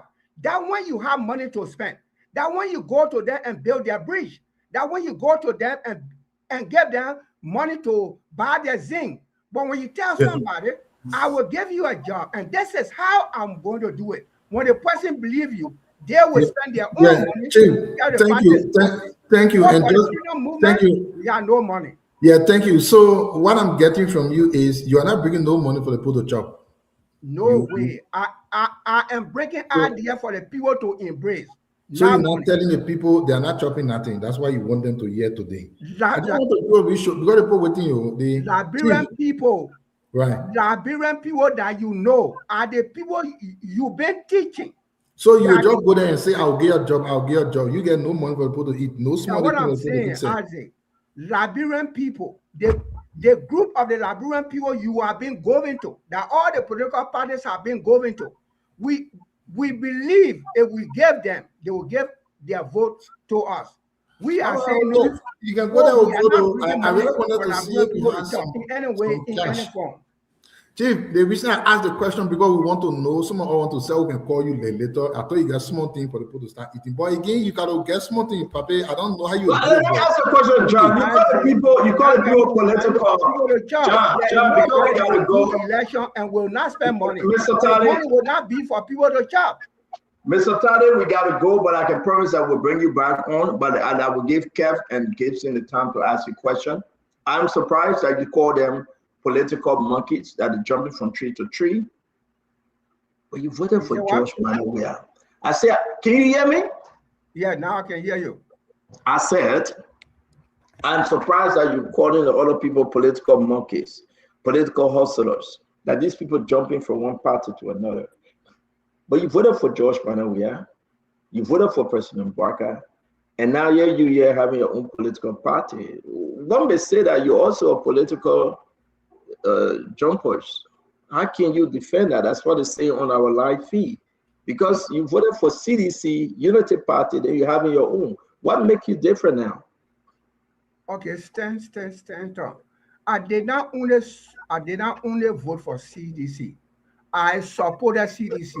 I sponsored CDC because I believe CDC was a movement of my age group. That very particular group, I believe we were the one who were going to deliver Liberia. That's what I believe at that time. So I gave everything I have to CDC. Even in the US, I ran to be CDC USA chair. I entered Liberia as CDC delegation from the US. So I didn't only vote. If you see that I turn my back, this thing is not about you and myself. I got job. All of us have job. And coming to Liberia is not to look for a job. The reason I joined CDC and I supported the party was that the party will bring the, because we were the ordinary people. We believe the ordinary people will listen to the ordinary people and feed their way. But at the end of the day, it was complete different ball game. Now the very United Party was here, and everybody called a rescue mission. Now here is it. Even the very Spoon TV now is now crying about what is happening in Liberia. So that means these people are moving from party to party, forming political party for their personal gain. But you did the same thing. You moved from CDC to Unity Party, now you come into National Freedom. I make you different. No, Stanton. Well, no, what makes you different? And that's why I say we have to bring you back to discuss this. Because I'm confused that you left from CDC, you went to Unity Party. I said, of all the political parties you have heard on this show, show me one political party that specifically say I'm coming to end poverty. Show me one. Has any of Tawan Gonglo. I'm not part of the political party. But let me tell you, I'm going to show you one. Tawan Gonglo said you are ending poverty and corruption. Unity Party came to end poverty too. All the party will run on that same message of ending poverty. My problem is, you supported CDC with your money. You want a party dedicated to Liberia. You ran to be the chairperson and they rejected you. You get vexed, you left CDC, you want a Unity Party. The same thing about Unity Party. Now you say, okay, I will form my own party. Then you call them a political junkies, a political hopo Joe, that they're jumping from tree to tree. So I'm kind of confused. I think I will be straight up with you. Because you are not listening to what I am saying. I am not saying that in fact, I am not saying I am forming a new political party so that I can contest. You asked me a question, are you coming to run against? And I said, no, we're not coming to run against. We come in 2029 to take power and redeem Liberia. How will you take power if you don't run against? Listen now, listen. How will you take power if you don't run against? What I mean by that is that people have been running against people. Coming run again. The other so you're coming to run against. We're not coming to run again. We are using the political system. We are going to the ballot. We're not telling Liberian people we can't run against Boyka. We can't run against CDC. We are telling Liberian people this is our idea. This is how we will end poverty. This is how your children will have food. This is how you will control your own life. And you can choose what we are coming with. And the Liberian people will choose who we are, not running against. So I want you to understand. I can't understand that. So they're bringing Gibson. We got to go. Gibson, he's not coming to run against, but he's in the race. What's going on here, Gibson? Stand up.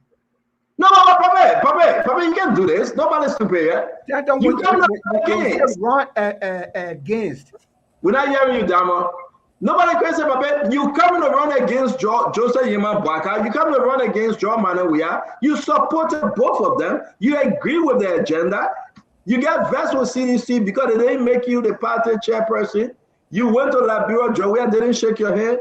You've come back and you say you're supporting Joseph Boyka. The same thing happened with Joseph Boyka. Now you're saying that's what I'm getting to see you. You saw that I went off the line three different times.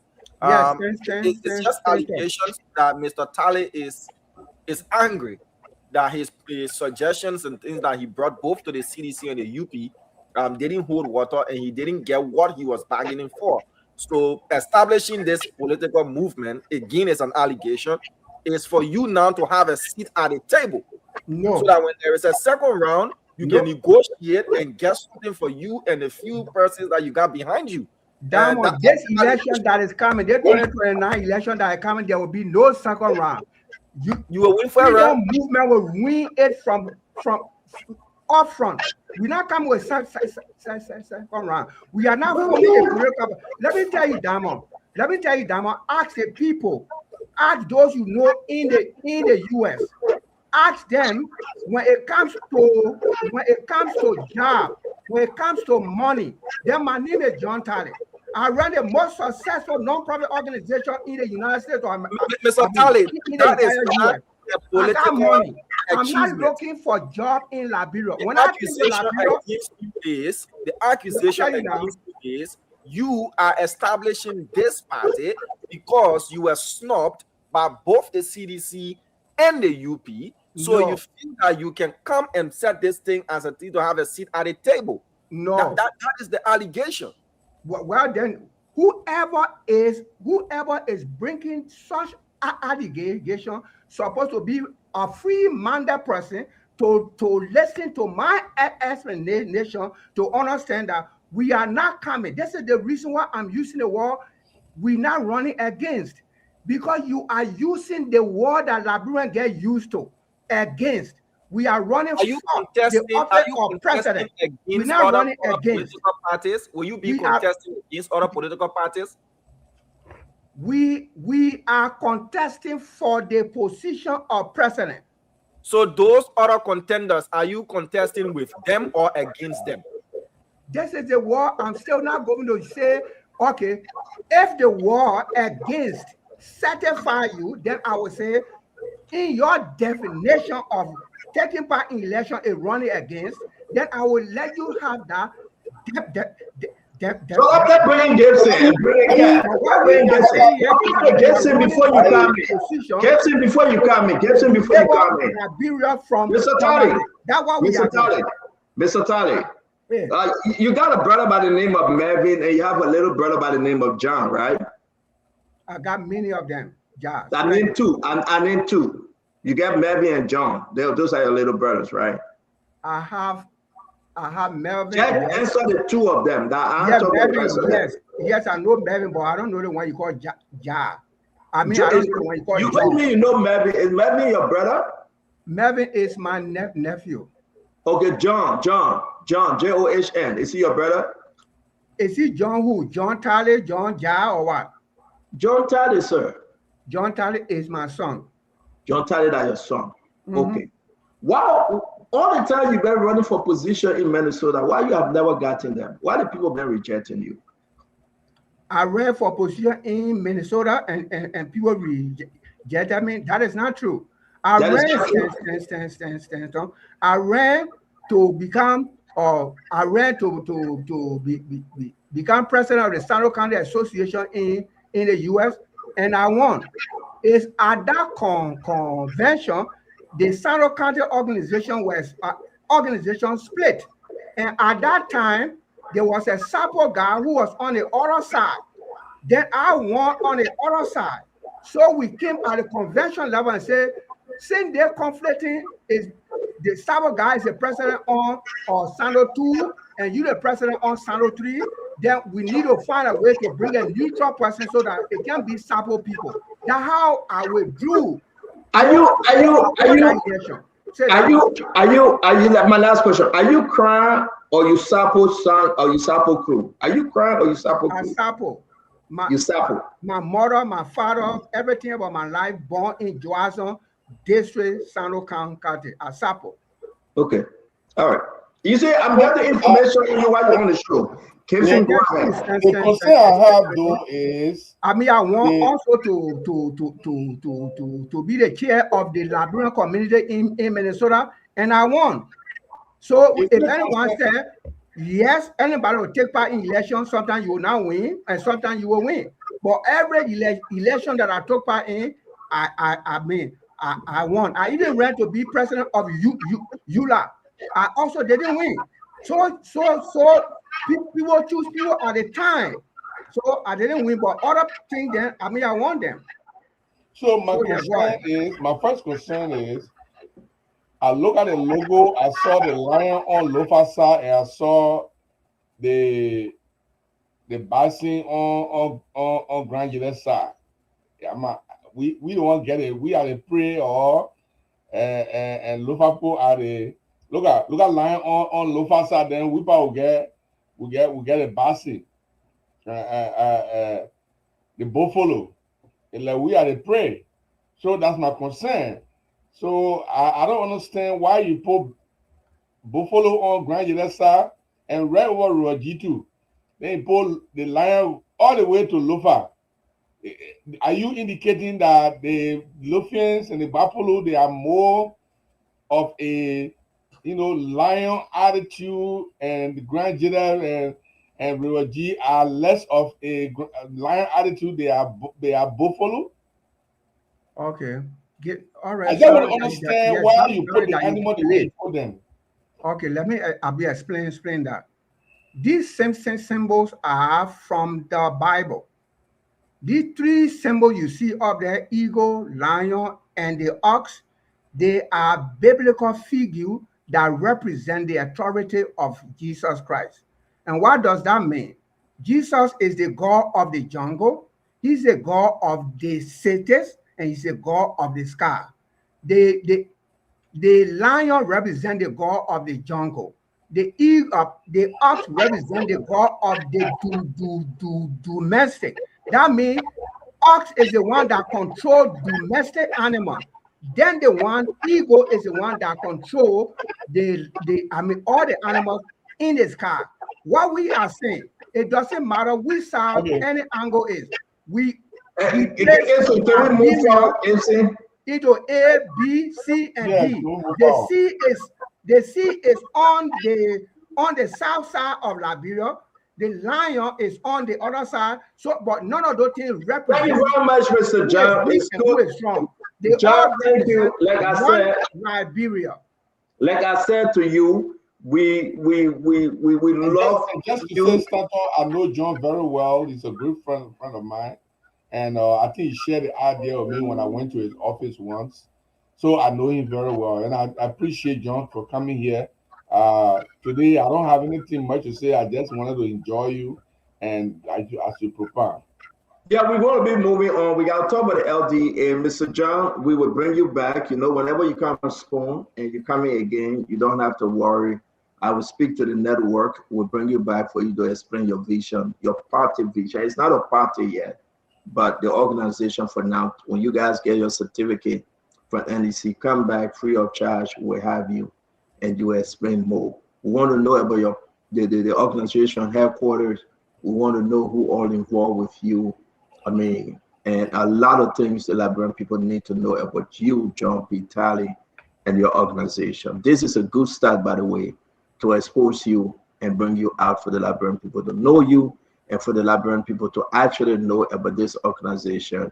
The name is the National Freedom Party of Liberia, NAFPA, founded May 20th, 2025.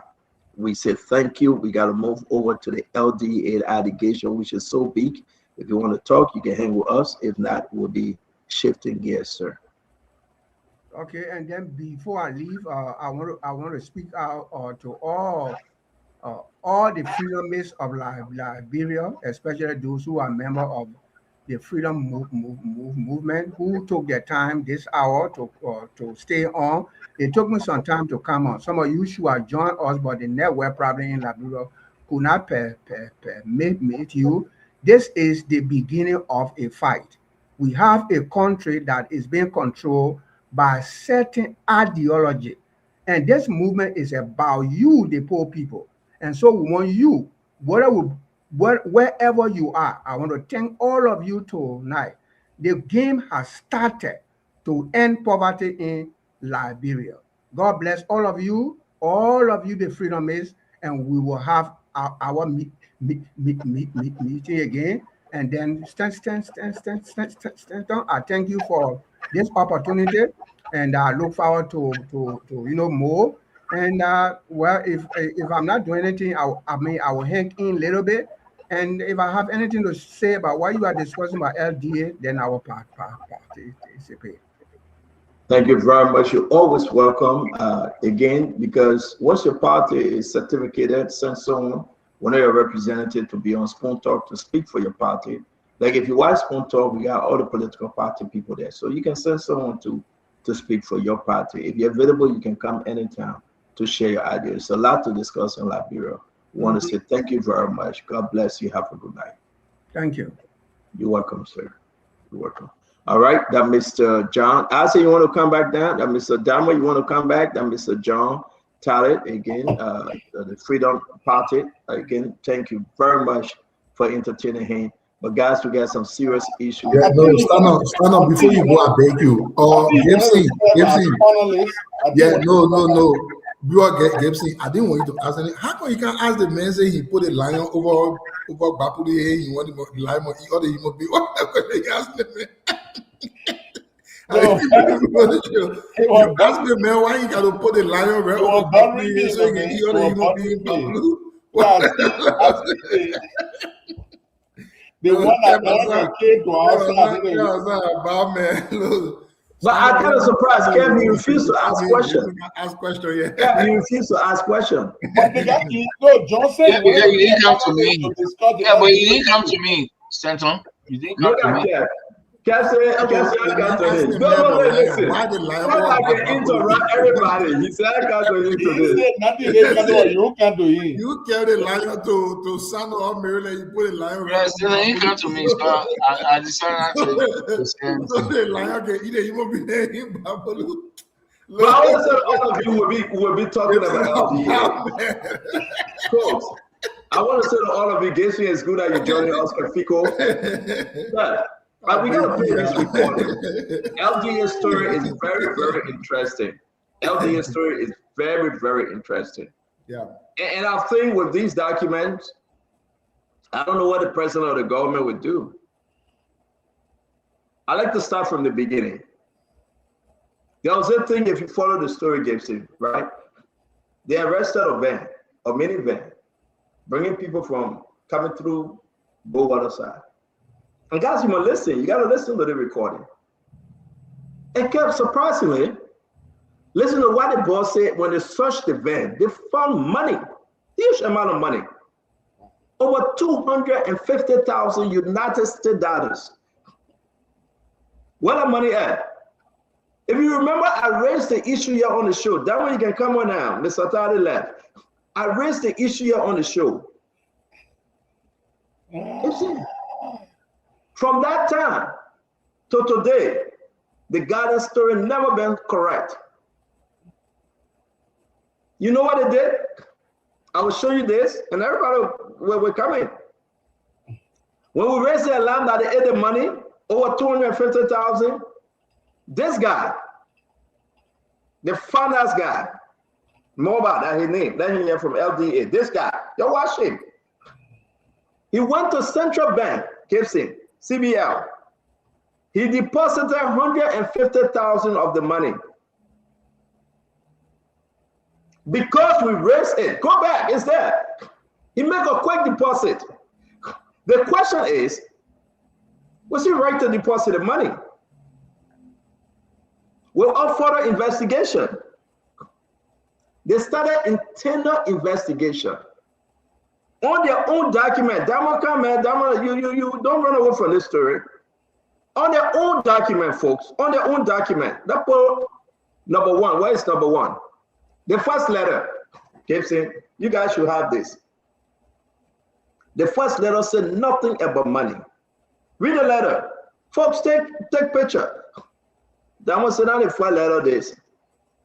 The one that they reported, look at it, 1, 2, 3, the third paragraph. If I put the letter on wrongly, that will correct you. At the first one, at the first letter, yeah. That the first letter. Yeah, like yeah. Yes, the second letter.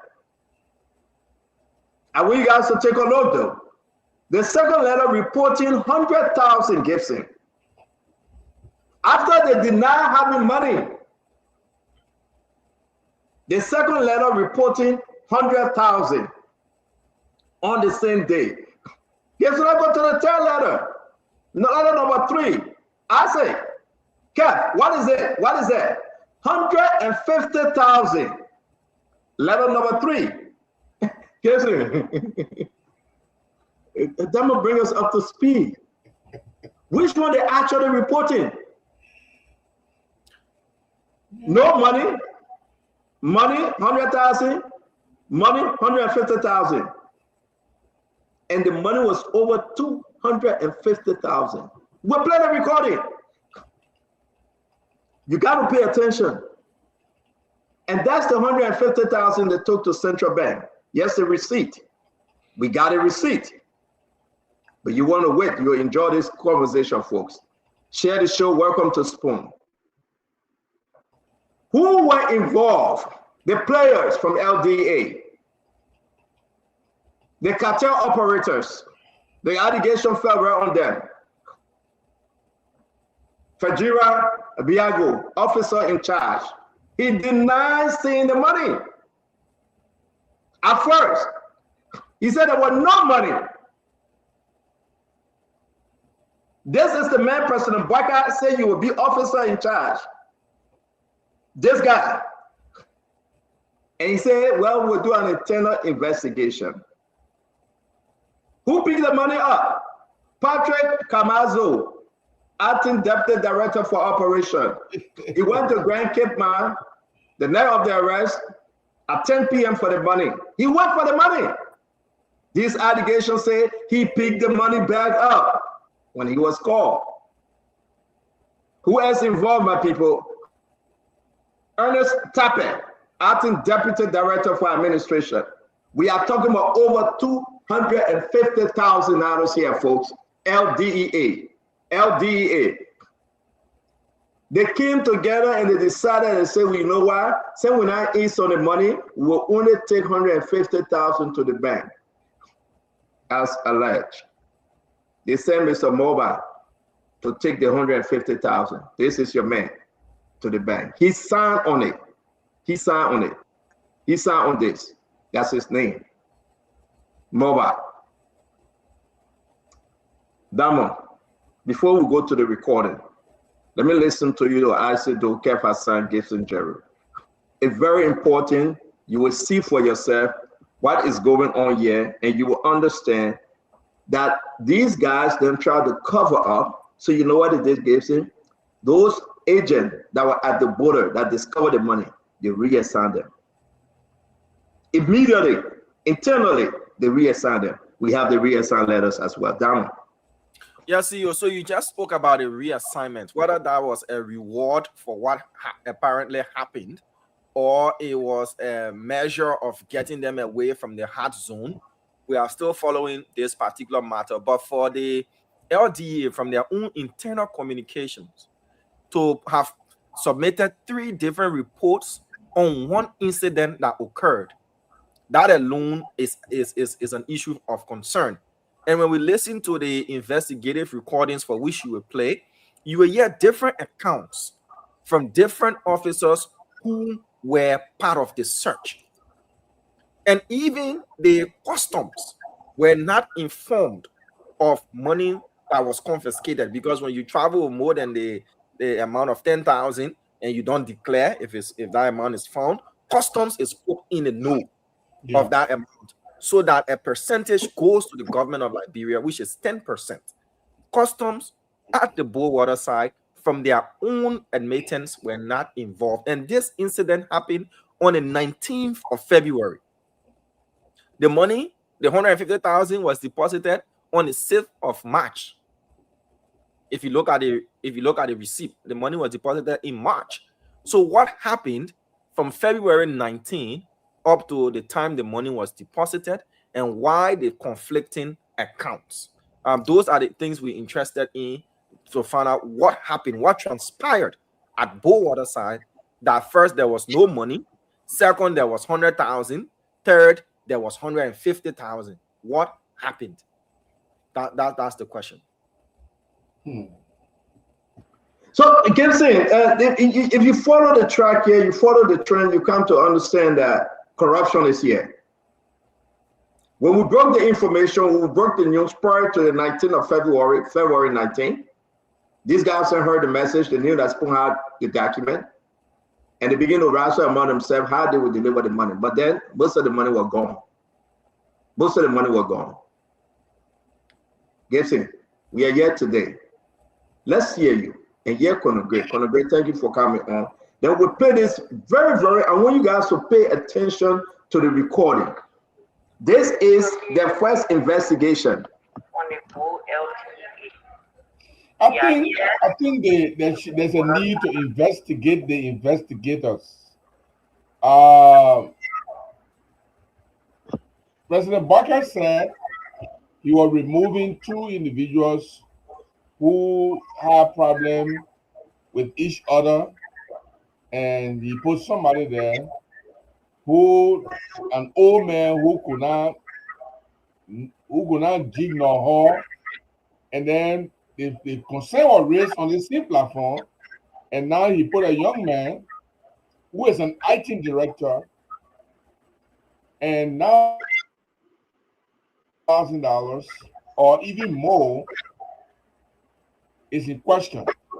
They are investigating 150,000, but I think there's a need for an investigators to come and investigate them for investigating the 150,000. Because it looks like the DEA has an endemic problem. If it is not taking people drugs and selling them or sharing them, then it is taking money and pocketing it. The allegations like this have been coming up all the time, and unfortunately, there have been no tangible evidence until now. We are talking about somebody.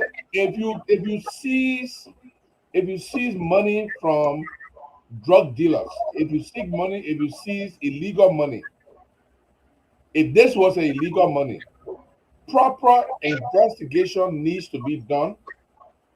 The depositing of that money will have to be coincide with investigation that will determine where that money came from, whether it is illegal, where is it going. If that money is not illegal and the person is bringing huge amount of money over the border, maybe through plane, through any means and entering Liberia, the law provides that at least 10% or even 12% of that money will be extracted after the necessary taxes and customs are imposed. What is surprising right now is DEA arrests someone with money and merchandise, and custom people don't know about it. And they just do swear the power of the custom people that the custom people supposed to set the basis for the money. So they just pass. I think that's what gets into that. Play the audio that custom people didn't know. Let's play that, Damon, if you have it ready. Then we'll bring it Isaac and Conor Gray.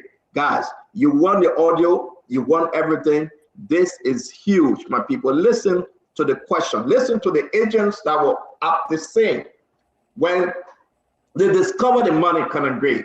Listen to them. In the middle of the morning, early morning, when they want to pick the money up, listen to what these guys are saying, contrary to what the DEA folks are saying. What the DEA in the country, they are so damn corrupt. What more President Barker will do? These guys say they are experienced guys. The president, let's see, how many said? How many said now? A.B. Kromah, Swa, and this guy, they are the third group. No, not third. The interim people, the other guy from the American Embassy. You remember? There's the fourth one. There's the fourth group. That's why at LDA, actually speaking, these guys can look at them and tell me whether they mean well. The allegation that they're selling the drugs, the allegation that they're taking the money and they're running with it. What can President Barker do? What should he do? 4 different administration, 4 different, the financial guy, mobile, all of them. Let's listen to the first recording. I said you want to listen to the recording. This recording, they are huge. To tell you the truth, this is an embarrassment. I know Damo trying to download it. I will play it from my phone quickly. Let's listen to it. Long recording too. You got it ready, Damo?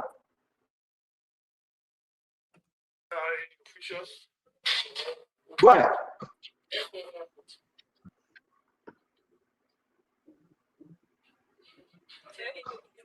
I think his internet is tripping.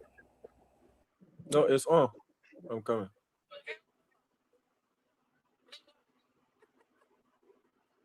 So, yeah, the thing is on. So, my name is Paul Isuna God, and I'm the item collector who was our custom business office. So, in response to the question as to whether we receive any catch on January, what is it? February 19th, we did not receive any cash.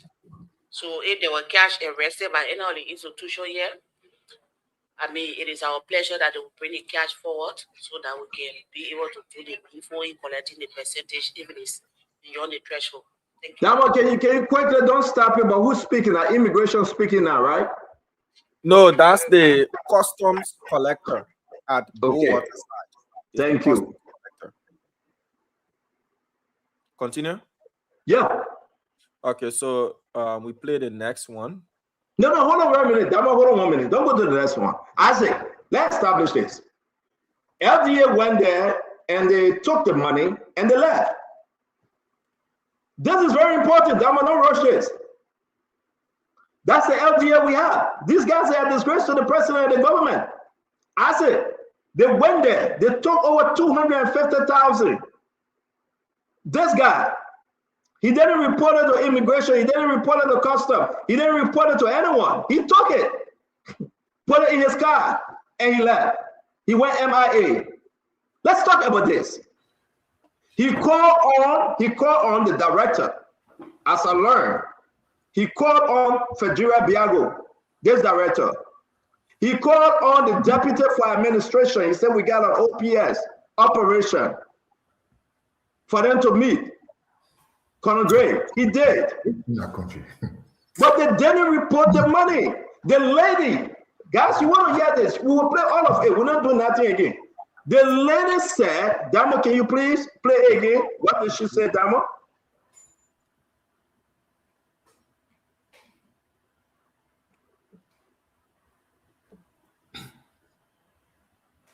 One minute. Damo. So the lady said, I'm playing it. yeah.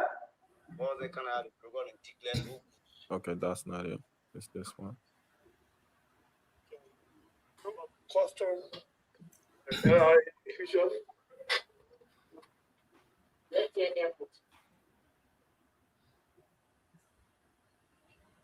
That's what you doing? Without hearing it?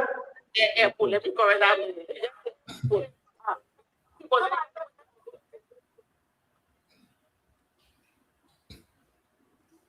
So, yeah, the thing is, so my name is Paul Isuna God, and I'm the IT collector for what is our custom business office.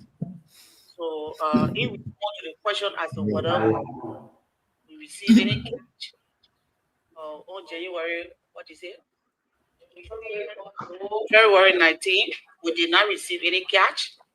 So, if there were cash arrested by any of the institution here, I mean, it is our pleasure that they will bring the cash forward so that we can be able to do the before in collecting the percentage if it is beyond the threshold.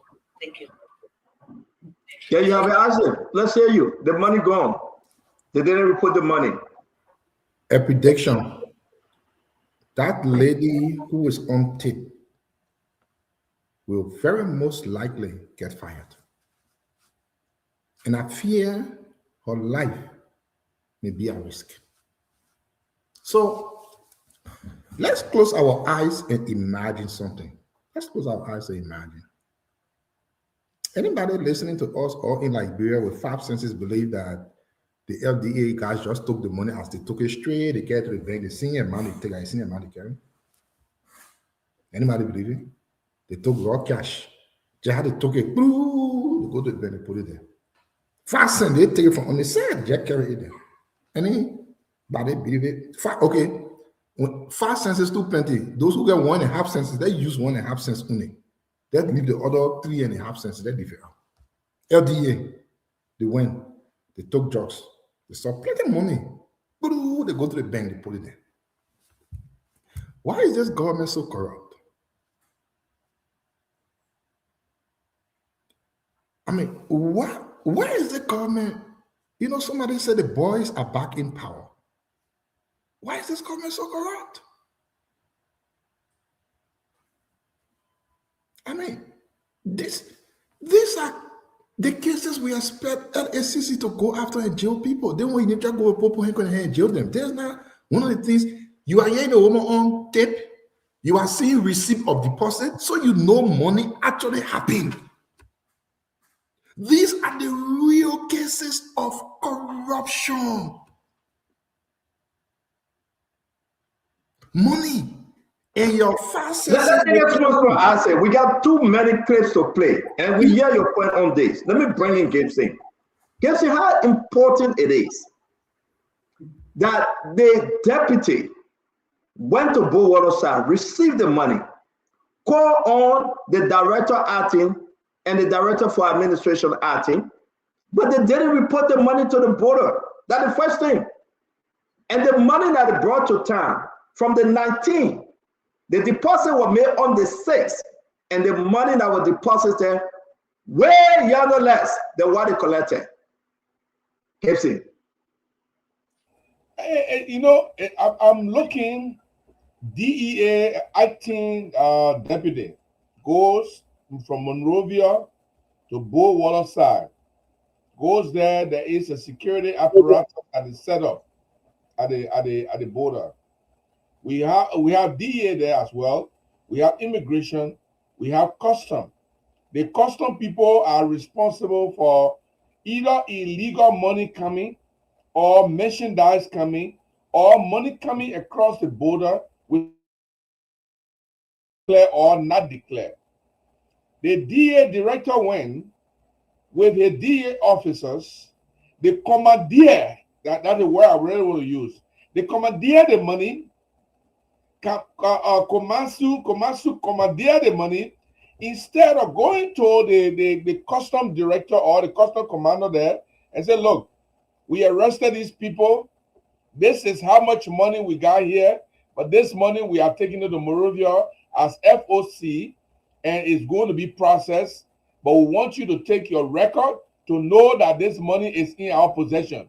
Then the custom people will take the appropriate record, count the money if possible, put their money, put their FQ down, make the necessary record, and then even if you bring in the money to town, custom is aware. At this point, Stanton, there's nothing else we can say here besides these people are corrupt. They are corrupt to the bone. They are making this government, now this is the time I'm going to talk for this government. They are making this government to look so bad. The intent with which these people were appointed were to behave themselves and practice their profession with decency. But money business in their eye, and they can't even hold back. It's unfortunate. I want to see what President Boakai is going to do with them. And I'm tired of seeing President Boakai suspending people for this kind of thing, or dismissing and doing nothing. When these kind of people are dismissed, they should be prosecuted, and the rule of law should take precedence, so that they can know, other people can see and say, well, I can't do this because somebody did it and they went to jail. I think that's where we need to go. The Justice Ministry should take seize of this and run with it and make sure that there is a result, so the Liberian people can know that we do not condone this kind of blatant commandeering of money. And the money, I don't know whether even they know where they profit eat it. No, they profit eat the thing, they share the thing. They reach overnight 150,000 US. Deposit them, no deposit them, small deposit, then big deposit. Because we will be playing the rest of the clip. Guys, this is very, very important. Let's kind of grade. You know, this is an embarrassment. And this one I would have put it on President Boakai. President Boakai trying so hard to reform the LDA. A.B. Criminal, they were let go. They brought officer in charge. I think his name was Peter. That might even correct. After him, they brought SWAT. They brought SWAT. After SWAT, they brought these hustlers. Can you imagine? The people at the board of Conakry will play the recording. They are testifying that the guys took the money and they left. And today, the people, the person that took the money from, the individual went with a lawyer and said he waiting to go to court. The guy said they didn't send them to court, not of yet.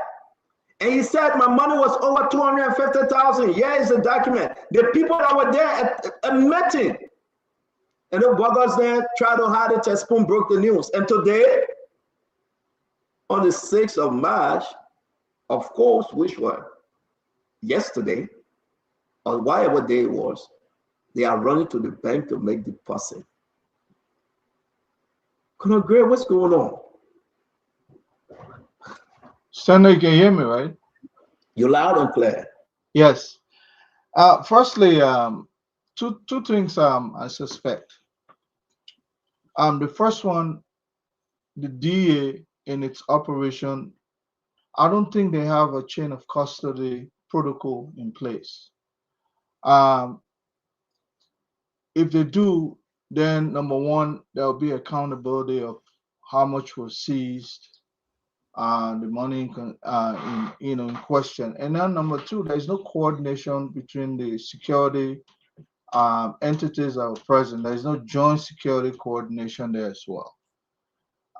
Because if there were a joint security operation, that money would have been reported to custom, that would determine the threshold that you can legally bring into the country when you're traveling from outside.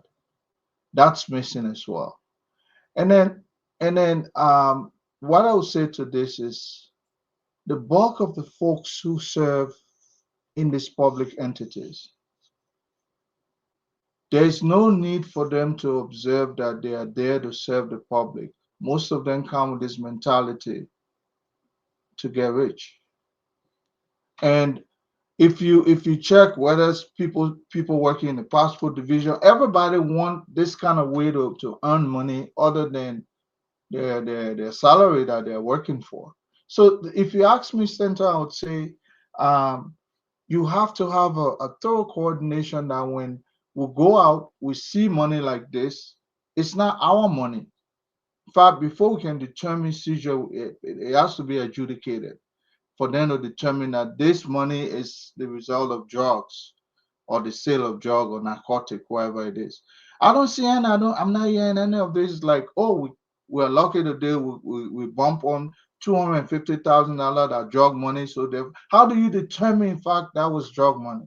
Is it because you caught a number of contraband drugs with somebody, and then in the same capacity of that individual, they have 250,000. So you determine that only a court can determine that this money was obtained through investigation. But they felt that once they see you with drug, they see you money, the money is theirs, the drug they will declare it. That's the kind of culture they have there, and that's what anybody who goes there as commander should be, seeking to end. And that has been the problem with this kind of, even the CID back in the day. So I think we have to be able to work means through we can determine when we see money, who handles it. If other security entities like custom there, of course, when it comes to that money, we declare. So, Colonel Gray, and I like when you do these things, right? They have a system. This is not the first time that is seizing money.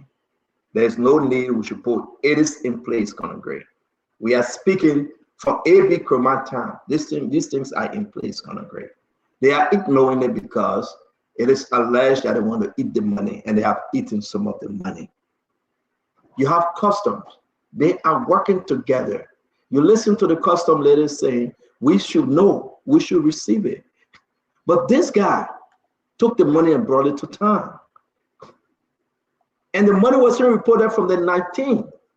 It was just deposited on the 6th of March as per the receipt from Central Bank. Because the fifth, thank you. Because they know the alarm is up. Colonel Gray, we are in problem.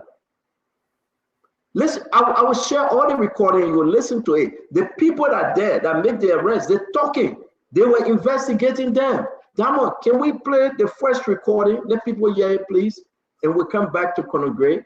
Yeah, because when Mr. Kromah was there one time, Colonel Kromah, he talked about when they seize money, they have a locker. And other people have had access to that locker. He was saying that whenever we put money up, I don't want anybody to touch it. When he came on the, on an audio they were playing. So that tells me there's problem with chain of custody. So because who has the the chain of custody within the group or among the people that are assigned. You, Stanton, your role is to get the money. You, Stanton, your role is to record it, and then my role is to make sure I can take delivery of whatever was recorded. Yeah, but we're coming there, and I know what you're doing, but it doesn't mean the person that took the money, he's deputy director for operation. That's his OPS. They call him first. But there are two things here. He didn't report it to custom at the border, number one. Number two, the allegation that he didn't report all of it. So let's play the clip. I want us to play the clip. I don't want us not to play the clip. Diamond, go ahead. We're not hearing you, Gibson. We are not hearing you, Gibson. Normally, work along with customs. So when it was a kind of the program and declare no goods before the inspection team go there and do that work. While we were working on boss, of course, some officers said that they should open the boss for to see Isa. So that argument was between him and the drivers, what we're doing the honor work along with the honor custom officers. So when we finished, we came to the boss. I decided to force it so the boss that they open so we do our work. In the process, they said the driver when I ramps. Now we get the cabo. We brought the cabo, force it, the cabo open the trunk, open the first plastic. I came across the trammers. I opened the third plastic that was trammers. I opened the cartoon that was trammers. Everything that was in the plastic in the box that was also trammers. Yeah. My boss meant I left in there while I was in search of the boss. We were checking the boss for police and myself. I had one went to the driver seat. Then he sit down. I borrowed the first bag. The computer was the second bag. The same computer. Borrowed the third bag. I opened it small. That was money. If I won't tell if I which type of money what I was doing on the US, no. I remain right there in the presence of my police. US Baka and Marcos. The other guys in my ramps. I remain right there and I have to Jory and Marcos say, please call me OPS. Yes, and the guys, what they call Braga, he worked with MHR. Marco officer our intelligence, he worked with the drug enforcement agencies. The other people were ramps. I decided to call and say, please call me OPS. OPS King, I was standing right to the boss do more. I don't take a step in the presence of my body and I tell the word to my boss. I don't tell about liberty or our US, no. Enter him. No. You want me to play the other one? Yes, please.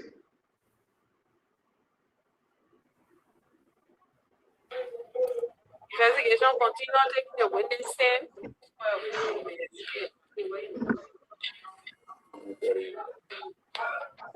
I'm Agent Sunday Commander, the SA Office of the County Commander of Kimatandi. On February 19th, Thursday, I was sitting in the office and the county SDS, the county DST and other officers was coming through the door with substances in carton. So when it was closer, it was like a trauma door, but then it was like 6:15 to 6:30. So when they displayed the substances, it was almost time for them to go fast.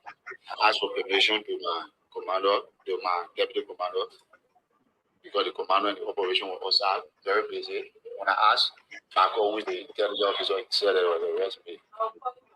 So when I went out, I saw they were very busy on the car, so I asked for permission to my deputy commander so that I can go and call fast. Because there were a few minutes to call him fast. He granted my permission, that which I left. When I came back, it was like that 10, 702, and the investigation was like concluded, and they took the suspect to town. So that I left the office. The next day, came to the office, I received a call from the chief of operation that I should face the situation with go. The headquarters is requesting for the situation with go, only arrest me. So I prepared, I sent it. And he said, I know I should face the situation with go, where I should put the money, 100,000 of phone in the back bed at the front seat. I put there in the situation with go and I sent it. Later he said I should be adjustment of 150,000. Can you pause right there, Damo? Damo, just pause right there. Just pause right there.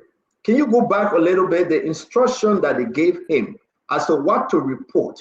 If this is not damaging, then we're in problem.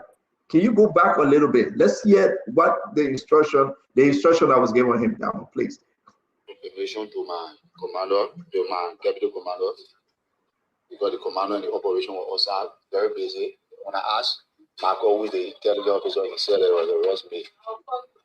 So when I went out, I saw they were very busy on the car, so I asked for permission to my deputy commander so that I can go and call fast, because there were a few minutes to cut it faster. He granted my permission that we shall left. When I came back, it was like after 10, I met 02, 702, and the investigation was like concluded, and they took the suspect to town.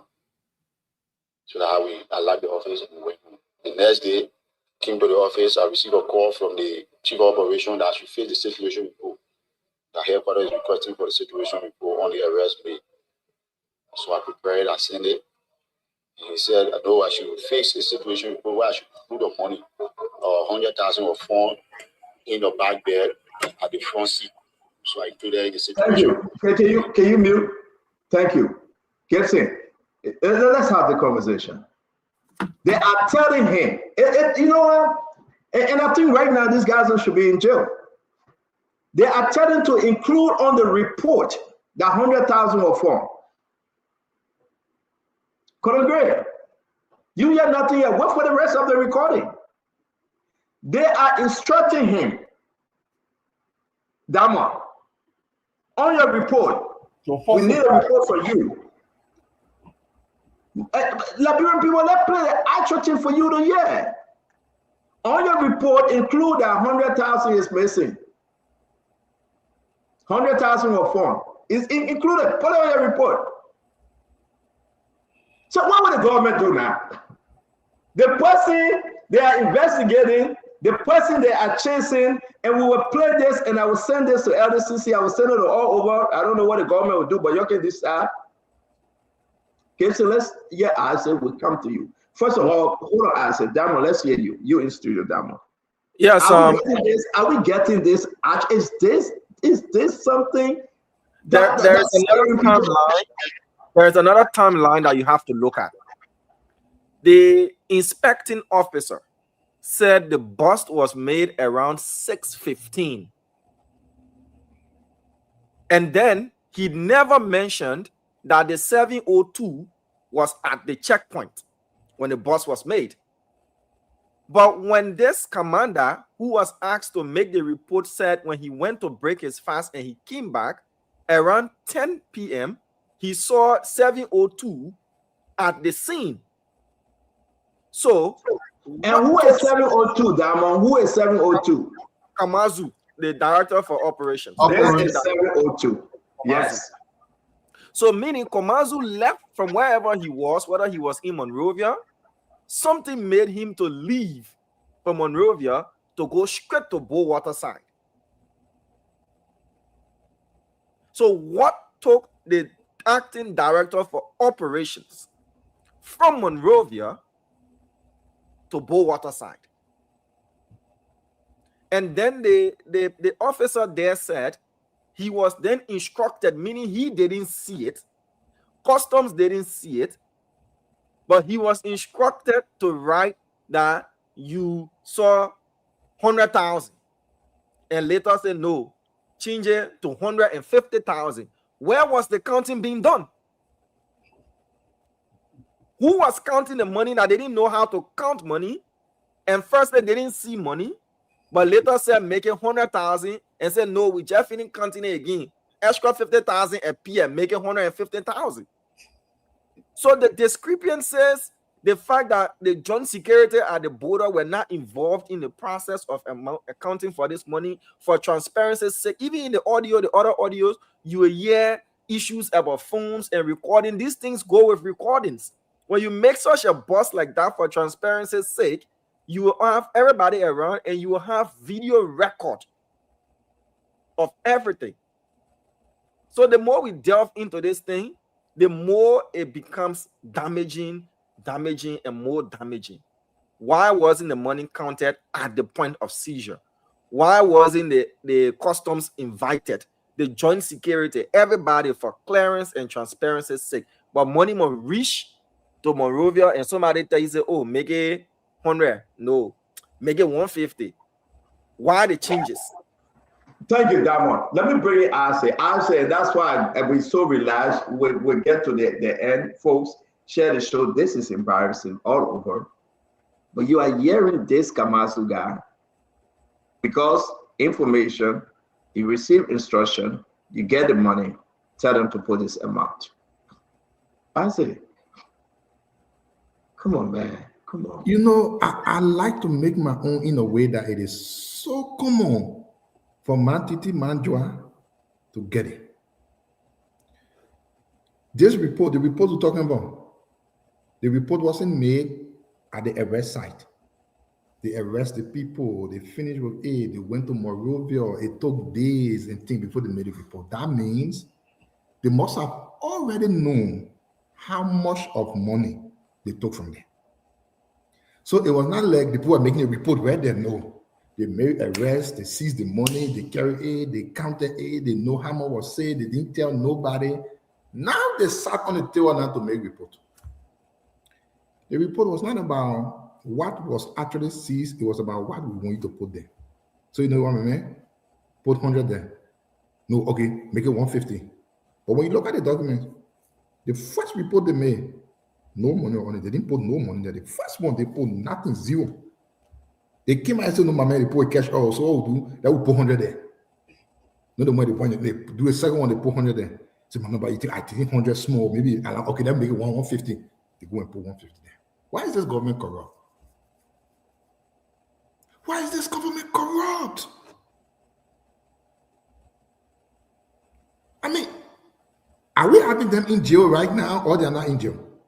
There are too many reasons why putting them in jail. First off, they went at the place, they got custom, they got border patrol, all the people there, they didn't tell nobody. You hear the woman who is responsible for that say, you know what, I know nothing about money, baby. Why did they carry it? Amen.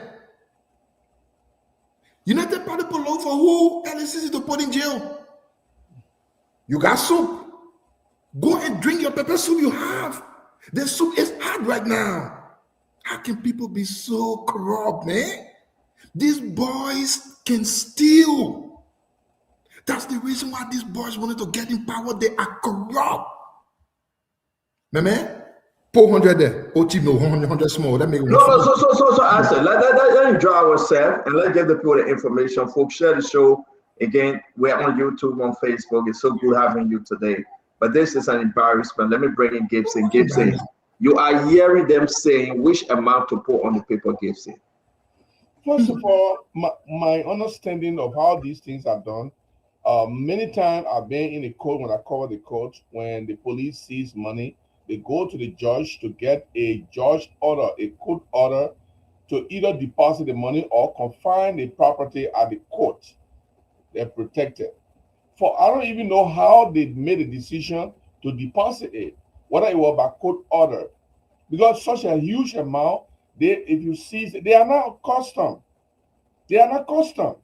If they receive such a huge amount, they should be able to inform custom. Now they didn't do it. So they should have reported this to the judge and get a court order as to what can be done with this money. This money can be kept at the DA headquarters, but one is on a court order, nobody will touch it. Or deposited at the central bank. Once it's on a court order, the right amount will be. But here is the problem. DEA officers telling the other man, my man, just put $100, $100,000. Listen, they are concocting a way to steal. This is not the first time these people have done this. The one they have done that we don't know about, this one, God just moved the call from over there. And that's what happening to them. God moved the call way for everybody to see. He said, the people, they're not doing the right thing. You know how many people money they have taken? How many business people they have harassed that we don't know of? How many other people they clean that have dirty money? How many other people that came across the border that didn't have any means to say or to hire a lawyer and that thing going in vain? This is repugnant.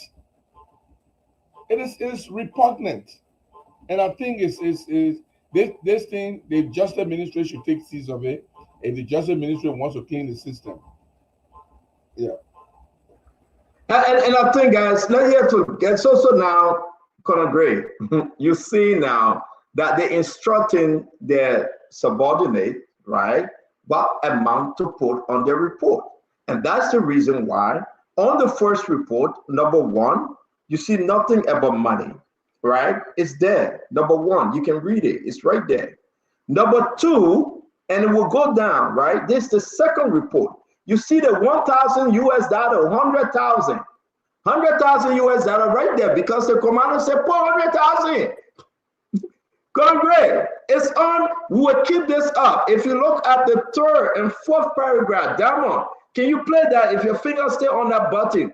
Instructing him to put 100,000 on the paper. And yes, the document. And he did. And he did. That one, if you can. We got to be fair with these guys then. Said, I know I should fix the situation. Put the money, 100,000 of phone in the back there at the front seat. So I put there in the situation when I send it. They told me I should be adjustment of 150,000. I love 50,000, maybe 100,000. And I sent the situation before. And he told me, well, okay, that's how it's done. But pure to then, I never knew anything about money. I know nothing about money. I see no money until when he gave me a call to prepare the situation. Now I beg you, play it one more time. Somebody asked me, yeah, very clearly. The one year that I get, and I will send a video to everybody. We'll put it on our pages. That's why I beg you. Play it one more time. Because there are two amount of men saying here asking. Two very, very big amount. Damo, can you please? Yeah, okay. Receive a call from the chief of operation that should face the situation report. The headquarters is requesting for the situation report on the arrest me. So I prepared, I sent it. He said, I know I should fix the situation report where I should put the money, 100,000 of phone in the back bed at the front seat. So I put there in the situation report and I sent it. Later he said I should be adjustment of 150,000. I love 150,000 to 100,000. And I sent the situation report. And he told me, well, okay, that's how it's done. But pure to then, I never knew anything about money. I know nothing about money. I see no money until when he gave me a call to prepare the situation report. So you see over here, yeah, no, let me put it up. This is 100,000, right? Prior to the search, the driver escaped leaving his assistant. Meanwhile, during the search, the sum of 100,000 United States was found in the black collar bag. That's the first one, right? Everybody can take a look. It's there. We're going to zoom in to the second letter. And the second letter very clearly said the same thing. When they make the adjustment, Conor Gray, when they make the adjustment, yes, the second letter, which pointing to 150,000. 150,000, it pointing to. So then when they ask, are these guys actually fighting crime? 150,000, Conor Gray. I want to put it up. I'm gonna go ahead with from Conor Gray while I put this up quickly. Yeah, my question is to Conor Gray. He's been in the military. He's good at intelligence and all of that, and everybody else in law enforcement that's listening. As an officer, do you prepare a sit rep that you're not a witness to? You didn't witness anything. Can you write a situation report that you didn't witness, Conor Gray? No. The situation report, is only written by somebody who's part of the seizure or part of the moment, not bringing somebody else who was not there, who did not even, who's not part of that chain of custody. That's why I'm talking about chain of custody. So was it wrong to tell Commander to write a report and indicate amounts that he did not see? That he wasn't apparently that's the culture they have because of knowledge of writing a report and so on and so forth. We can have somebody who can write the report, but that individual will be quoting. They are not part of the initial people that were there. So say for instance, your your situation will come from the field, and then Diamond is who writes our report. We report to Diamond, and sort of like you dictating what occurred on the I don't field. think that it gonna agree. We don't want to waste our time with that. Yeah, but what They I'm are trying to instructing him, they are instructing him to put information on the report that is inaccurate. He was not there. He was not there. It's not about the agent don't know how to write, right? I say it's not about the agent that No, knows. no, the agent that comes from the field, they may not know. They may have. It got nothing to do with him. They are telling this guy who was in there, say, listen, pour 100,000. Then in a few seconds, they say making 150,000. Yeah. That's the issue. You cannot defend it and say maybe the other people don't know how to read and write. No, what I'm trying to say, because if that is his function to write their report, they report to him exactly. No, but it didn't say that's a function.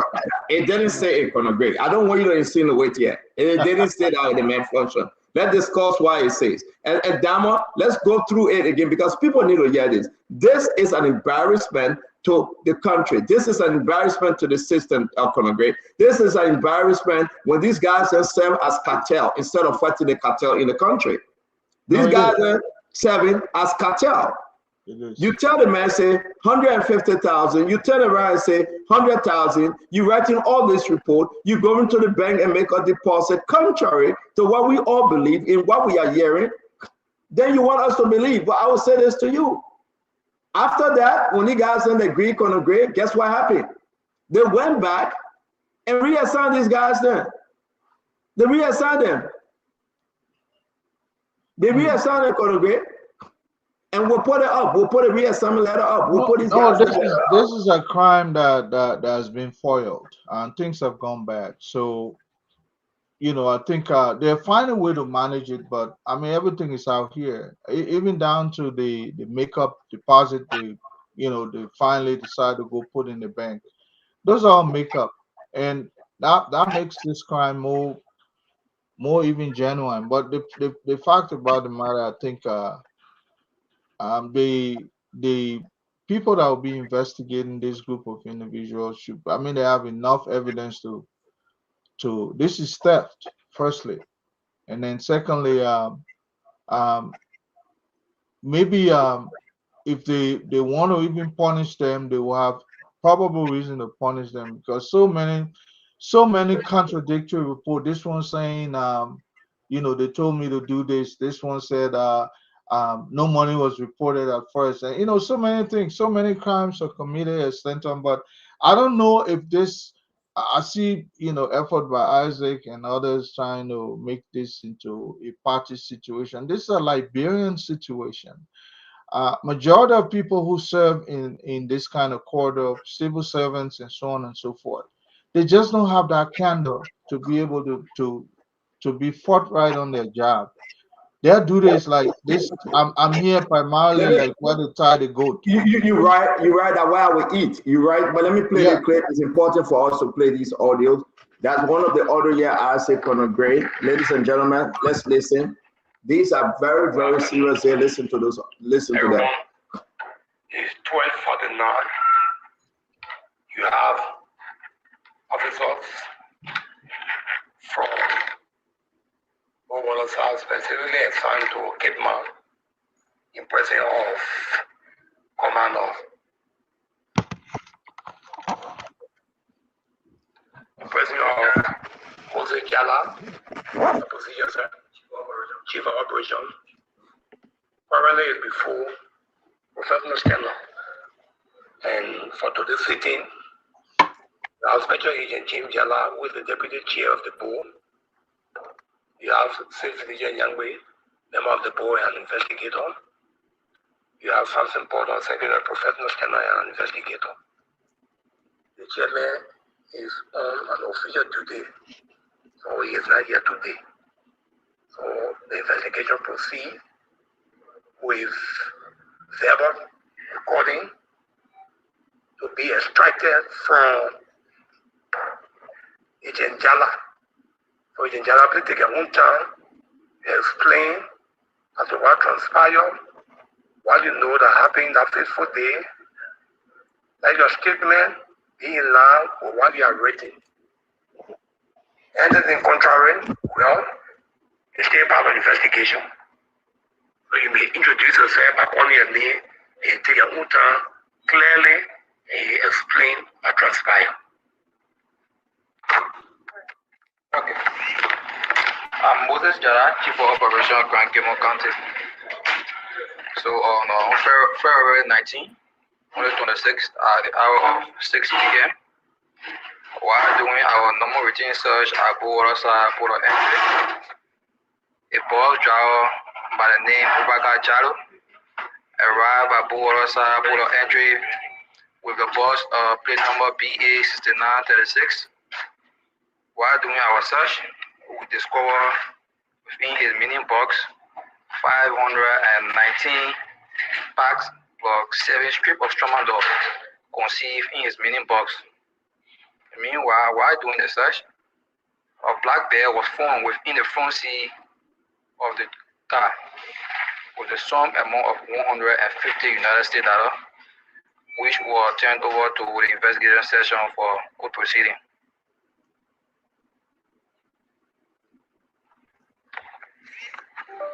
Thank 150,000, right? Wait, they will make the correction. 150,000. That's what it said in the paper. They will make the correction.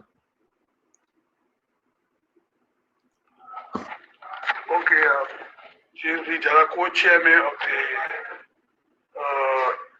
Internal Inquiry and Professional Standard Division of the Laboratory Enforcement Agency, CSD. We are at the Buwarasa this morning, still continuing our inquiry into this matter concerning the arrest that were made on February 19, concerning huge sum of money that were arrested at the airport. So we're here to get a view of the custom and LIA officials.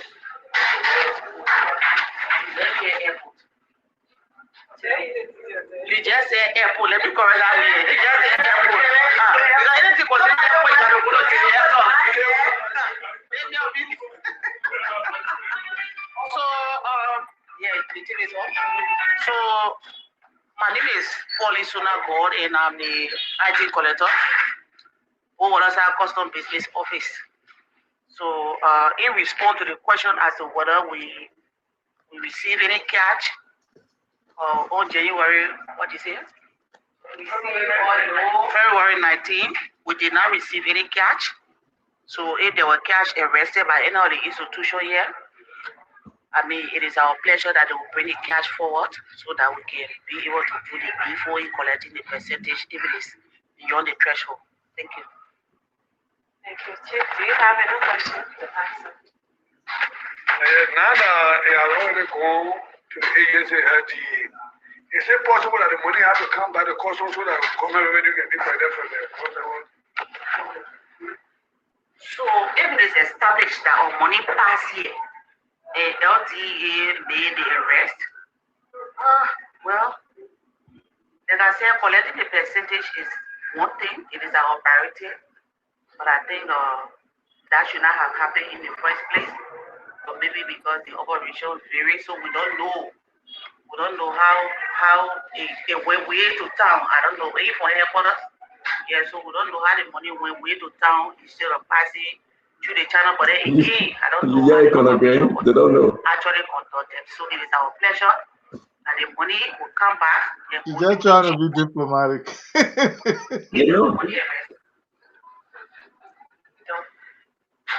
Thank you so much. Wow.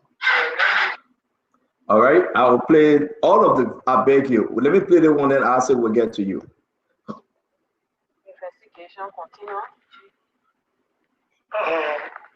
I'm Special Agent James B. Jala, co-chairman of Professional Standard Laboratory Enforcement Agency. In continuation of the investigation launched at the Buwarasa concerning the arrest that was made on February 19. Yeah, in the office of the Chief of the Immigration Service will not tell a part of the story as to what obtained that day at the Buwarasa. Okay, thank you very much. My name is Saxon Tambo, Commander of the Liberal Immigration Service and Chairman of the Joint Security. What I can explain about what happened that day, I went home, I changed, and I said I'll come back in the port. And they arrested the tomato. I went to the DA's office. Later on in the morning, I came, I heard that money was taken from the car. No money was explained to me about, to be honest. They didn't tell me I was wasting money. Nobody told us anything. The only thing I went in the office, to check 480 pack of tomato. And I left. Nobody told me about money business, about the port. You know, something happened, people want to know.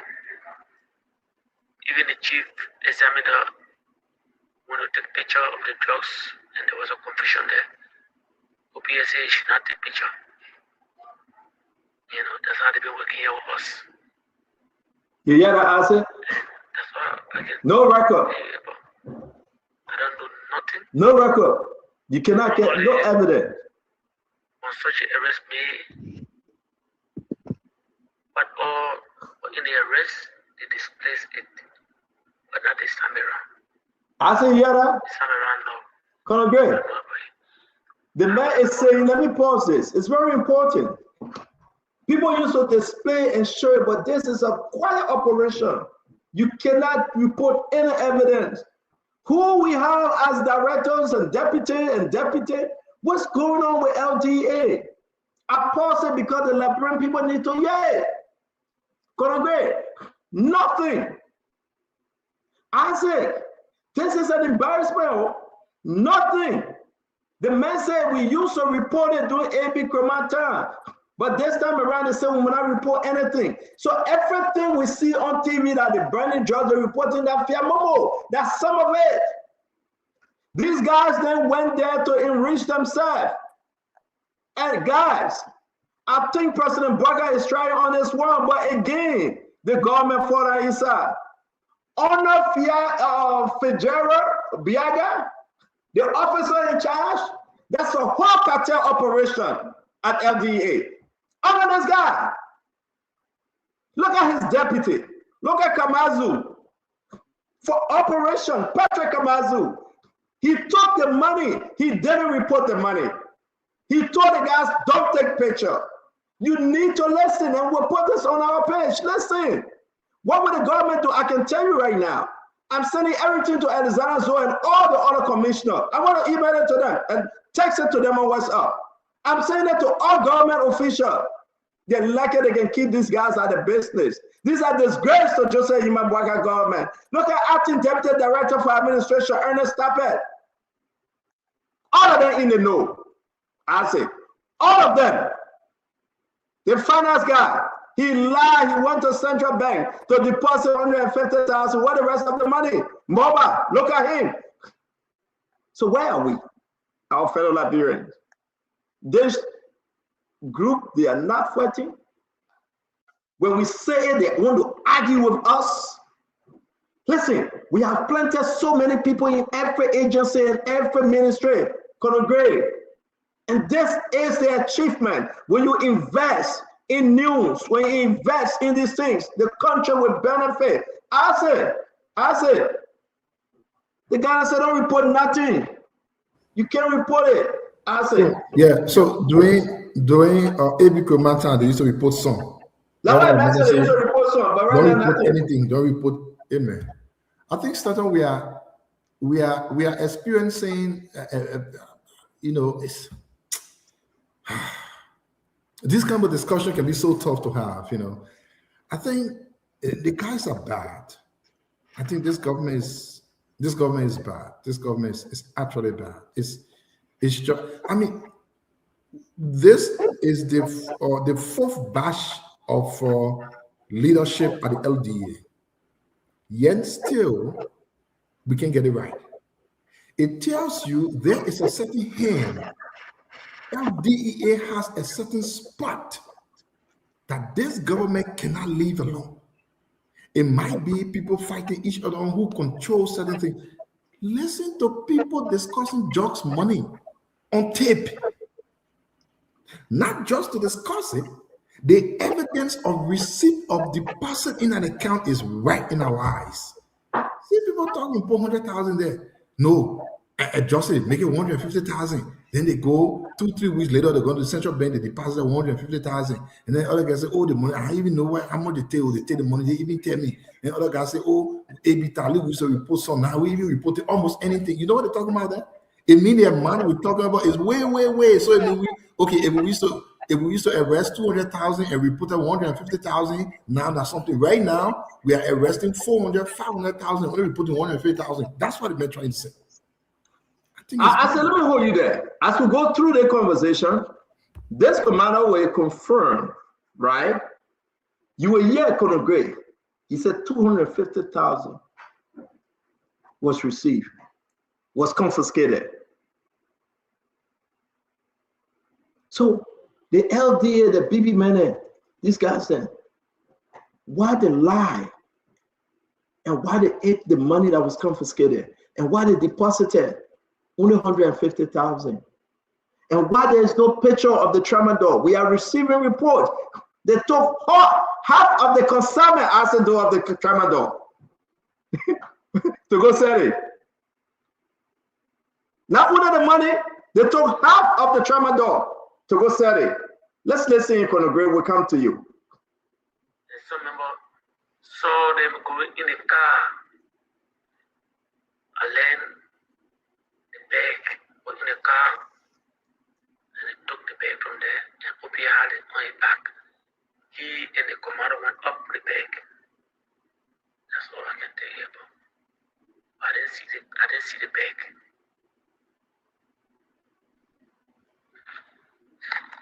Thank you so much, sir. I heard you say, okay. I heard you say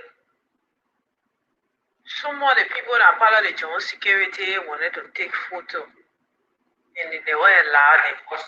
Custom wanted to take photo, and they were allowed them. Are you trying to tell the board that there is no coordination between our people and the John security? They made that clear. Of course. No, of course. The cooperation not there. Because I said been that way, or only observing with this team. With the team that just came. Only the team. Only the team. But they are saying coordination all alone. Yeah. I mean, although when they raise a small truck, they don't come to my office to tell me. It's my business to book into every business. I go and see. But taking the truck to town, I don't know. That's all. I don't know. I just want to follow for you, Toko. Did any means you heard about this money being arrested? Of course. The next morning I came, they said 250,000.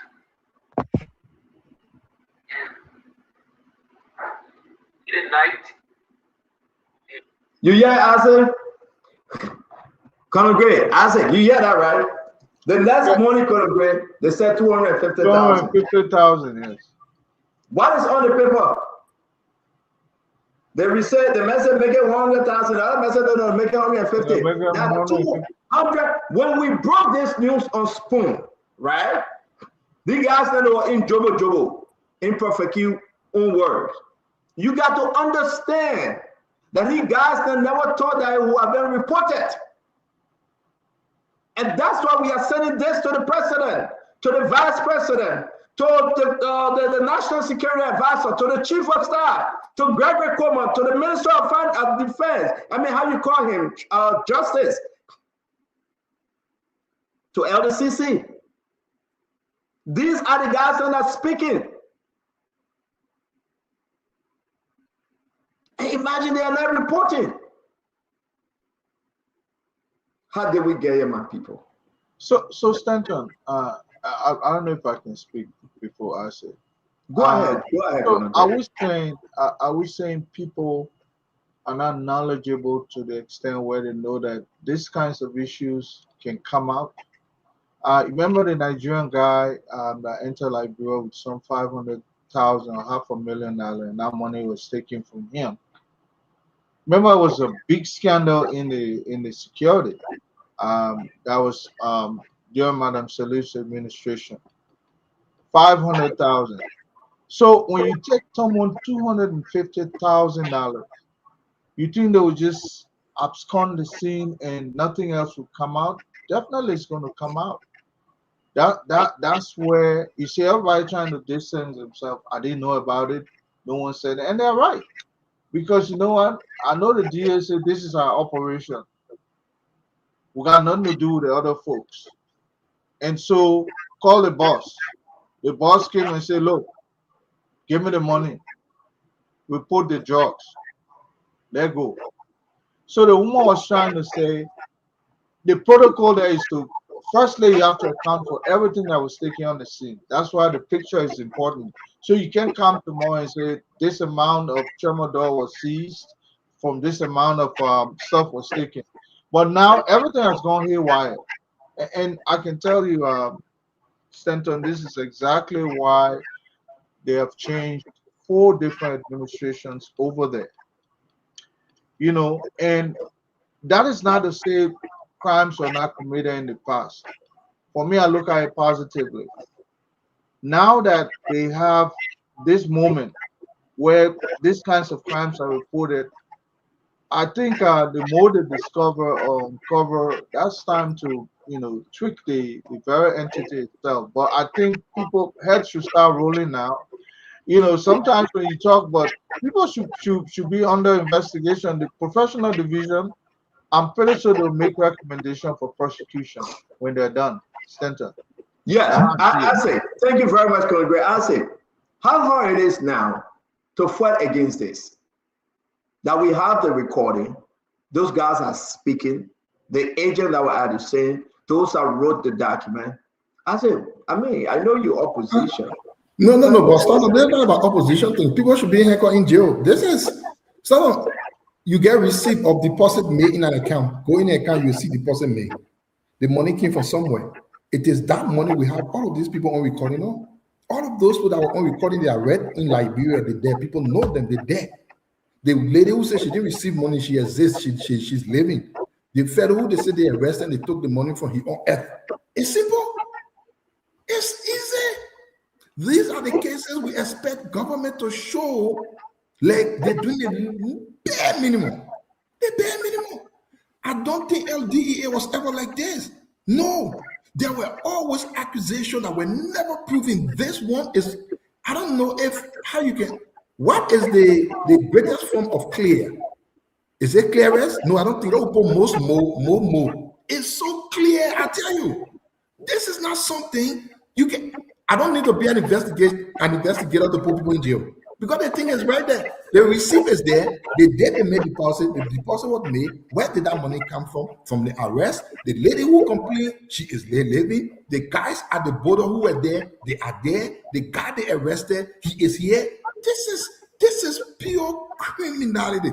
This is corruption at its highest. Whoever wants to defend this, I don't know how they're going to defend it. I don't know. This is different from all of the cases we have seen. Say, for instance, over the past, we had a past LDEA director or under the Georgia government on tape saying you're bringing hard substance to Monrovia. Yeah. You know what the folks talking and said, the man was saying you're going to steal the thing. When the man was calling the man who arrested, just said, bring it to Monrovia to the testing area. These are different cases. That one, the man is telling them, say, bring the thing to Monrovia. Let us report it. This one, they are stealing it. Don't take picture. Don't take picture. Nobody allowed to look at the other party saying the people could not allow joint security to even verify. No, don't do it. Don't people the custom. But let me continue.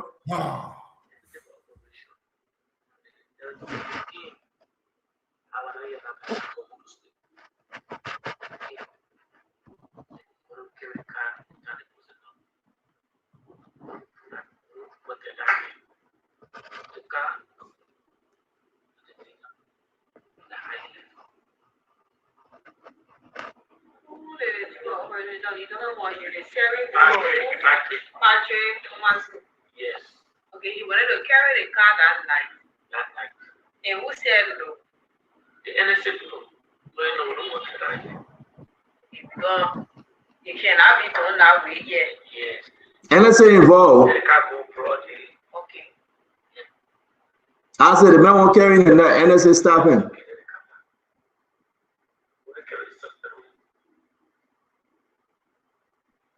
Anytime Patrick came, the deputy director of operation, when he came here, was there any chance about any means that he pre-reviewed the Joint Security that he can receive the suspect and money going? Well, I was in here, but then I have left. So what I don't know of, what I explained to me, we came and put on $120. The hour. He left. Suspect. When I spoke about money, he didn't talk about money, you know. I said about 480 pounds of tomato Patrick came for the air.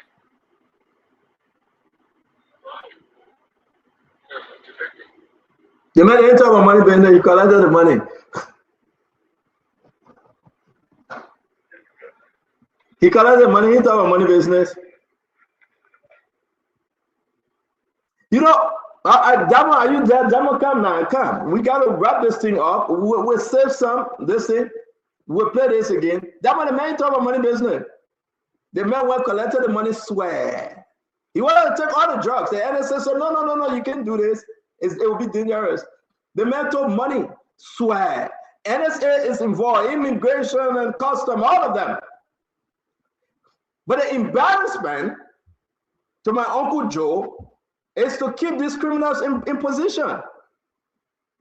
Couldn't agree. The people don't try. Every Kroma and Fadiga, they were fighting to kill each other. Papa told them from there. The Papa brought Peter from the U.S. Embassy, and you know those guys there. How you call them? The security there. What is your embassy security name? Can somebody help me?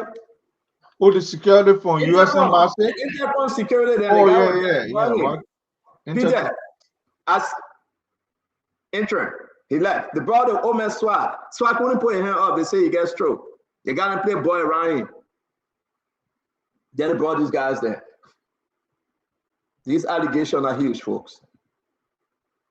How can we sit and wait when they destroy this government? Why should we sit and wait when the people themselves speaking? When will President Bouakar's decision to bring a reformer at LDA actually be implemented? The public trying. Every recommendation from Gregory Coleman, the Justice Minister, and all other people, you put the person that the person failed and they made the government stream. Every recommendation. This is not on Joseph Bouakar.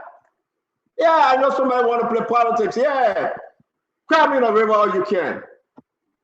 We asked the old man to take immediate effect. He did during AV Kroma. We asked him when they sent Peter Gakin with some kind of yama as interim, the old man removed him. He brought Swa.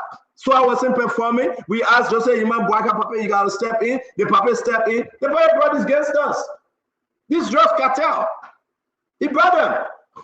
As alleged, what happening? They just after the money and the hard substance. You know, that agency is notorious for rotting. He took some other people from America, Dama. He took some of them from here to go and change that system. This is not just a Bouakar. This is the individual issue, but I know President Bouakar will get rid of them.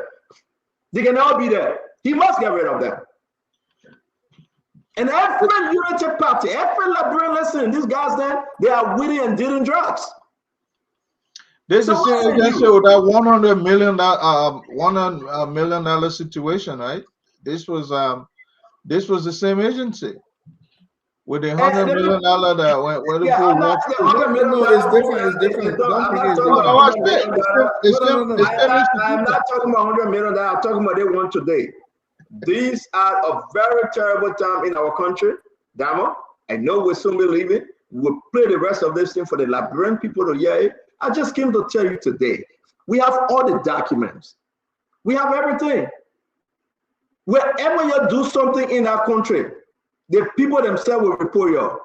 They will. The people themselves will speak up. We got some good people in Liberia that love the country, Conor Gray. They mean well for the country. They want the country to shine. But you got some evil people there. It's all about themselves, the family. It's about them. Joseph Yima Boaka, the president, you imagine the other guy who was doing drugs, the message, don't touch my daughter. And the next day they let the people go. You remember that one? Under the SWAT administration, the message that my daughter don't touch her. They reassign this man. Look at him. They reassign him. They took him from there. They reassign. That ain't reassignment letter. Yeah, reassignment letter. Yeah, we showing it to you. They reassign the man. That ain't letter. Yeah, Jala. They reassign the other guy. The operation too huge. It's not the first time. In one of the recording you were yeah, it's not the first time. You were yeah. It's a constant thing. So guys, let's close the show. I gotta go eat my driver and play my Lulu with my family. It's a good time on a beautiful Saturday to play Lulu. But our country is bleeding. That one, anything, everything you saw, you will never see again. A pass you cannot make it down. We're gonna keep that away from you. But I want to announce. How you keep it away from me, man? It's over there away from you, Damo. You can't see it. You can't even smell it. I smell no taste. But I want to say to all of you, it's good that you join us today. We're compared note. It's good that we have you on. The work of our country needs all of us. Everybody got to be involved. When you see something, say something. When you smell something, say something. When you hear something, say something. That too will make Liberia better. I want to say we got to leave it there. We got so many recordings from that investigation. They can ask Tyre, Haston don't get it. You would never know. We planted so many people in Moyo.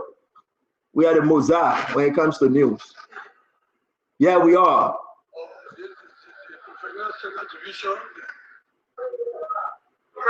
continue taking the witness stand.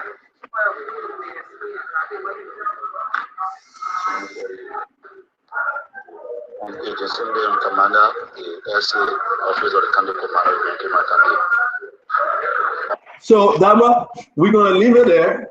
Again, you know, you have it. Once we play all of them, we'll put it on the spoon page with all the documents in our possession. Liberians, you guys can decide, but you know, we gotta go. We gotta go. We'll do our closing. It's good having you here to discuss this issue. LDA 4 Isa again. It's bad, very, very bad, very, very dangerous. Somebody said play online, but we're not here. Okay. Then let's close the show. Isaac, thank you for joining us, man. Conor Gray, it's a sad time for Liberia. Nobody fighting drugs. Everybody just doing what he or she is doing. I hope you can join us. When you see something, say something.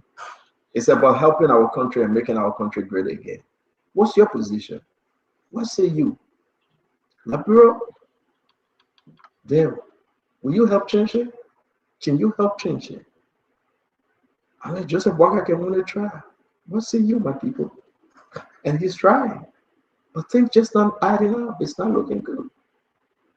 All these guys, let me put a picture one more time while we close, and this will be my closing.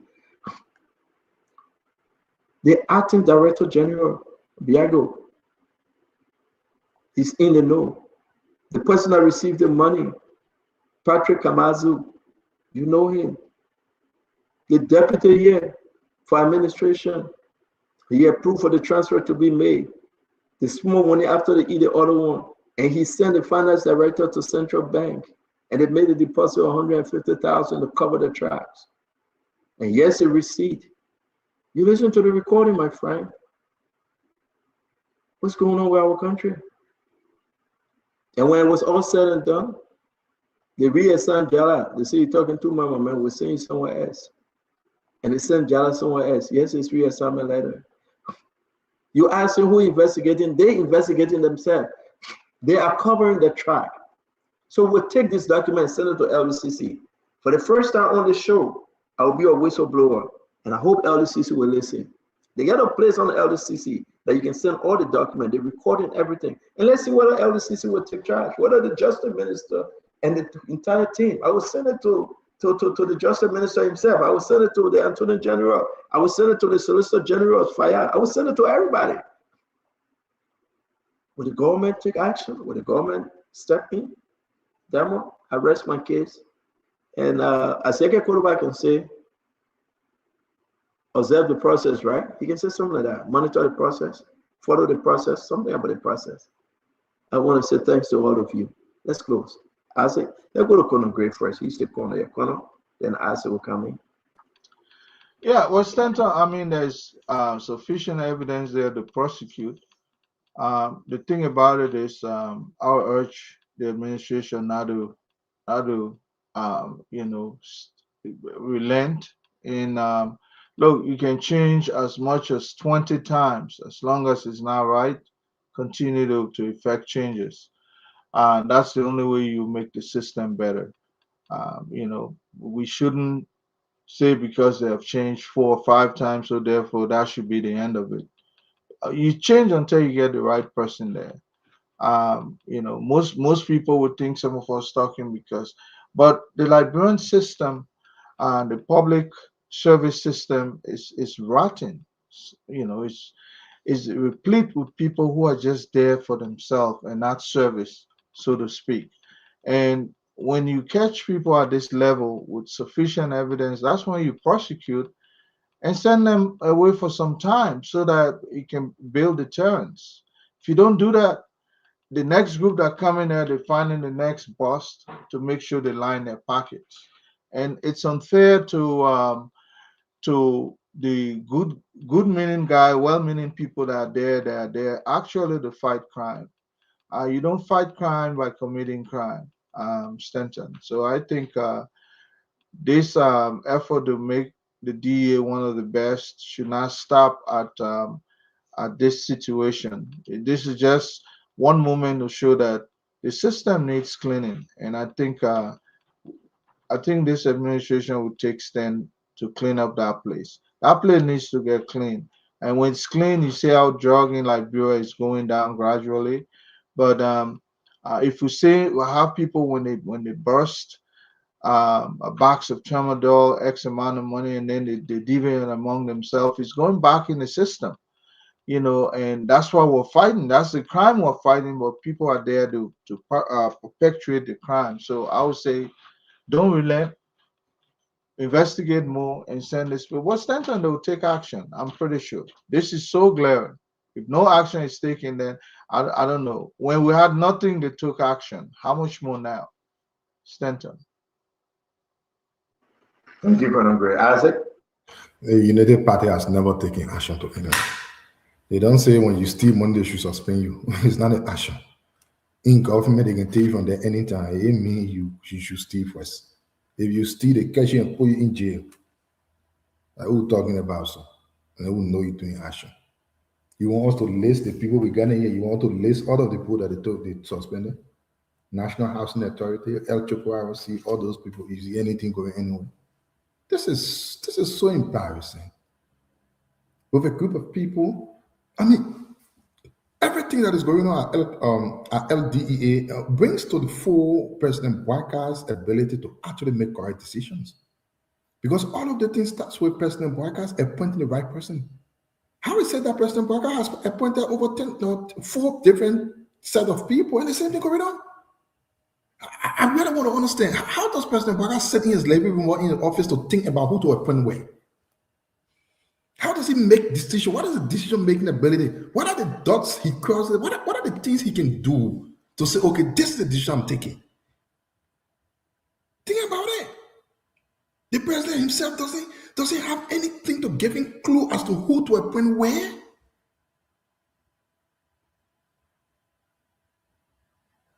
Doesn't. But anyway, since we are closing, I wanted to close on very quick other 2 things. I know you guys talked about it. I've not really been consistent on the show due to other scheduling and stuff like that. And something we need to follow up as well, Stanton. I have been following on social media about the death of a Liberian guy in Ghana who won bodybuilder or something. I'm not sure if the government is doing anything on that because those are real high crime cases, and I think the government needs to do more. When I watched the video and other comments and stuff, I thought it's gruesome, and it's so terrible to see a young man just die like that with nothing and, just die. He's not sick, nothing. My understanding is some kind of an argument. How can an argument lead to the death of a person? And the police LRRC have not said anything to the Liberian people. I think the government needs to tell the country what they are doing to protect Liberians across the globe. You have an incident where a person died just a few miles away from the country in Ghana. A young man died in Ghana. The government should be telling us something.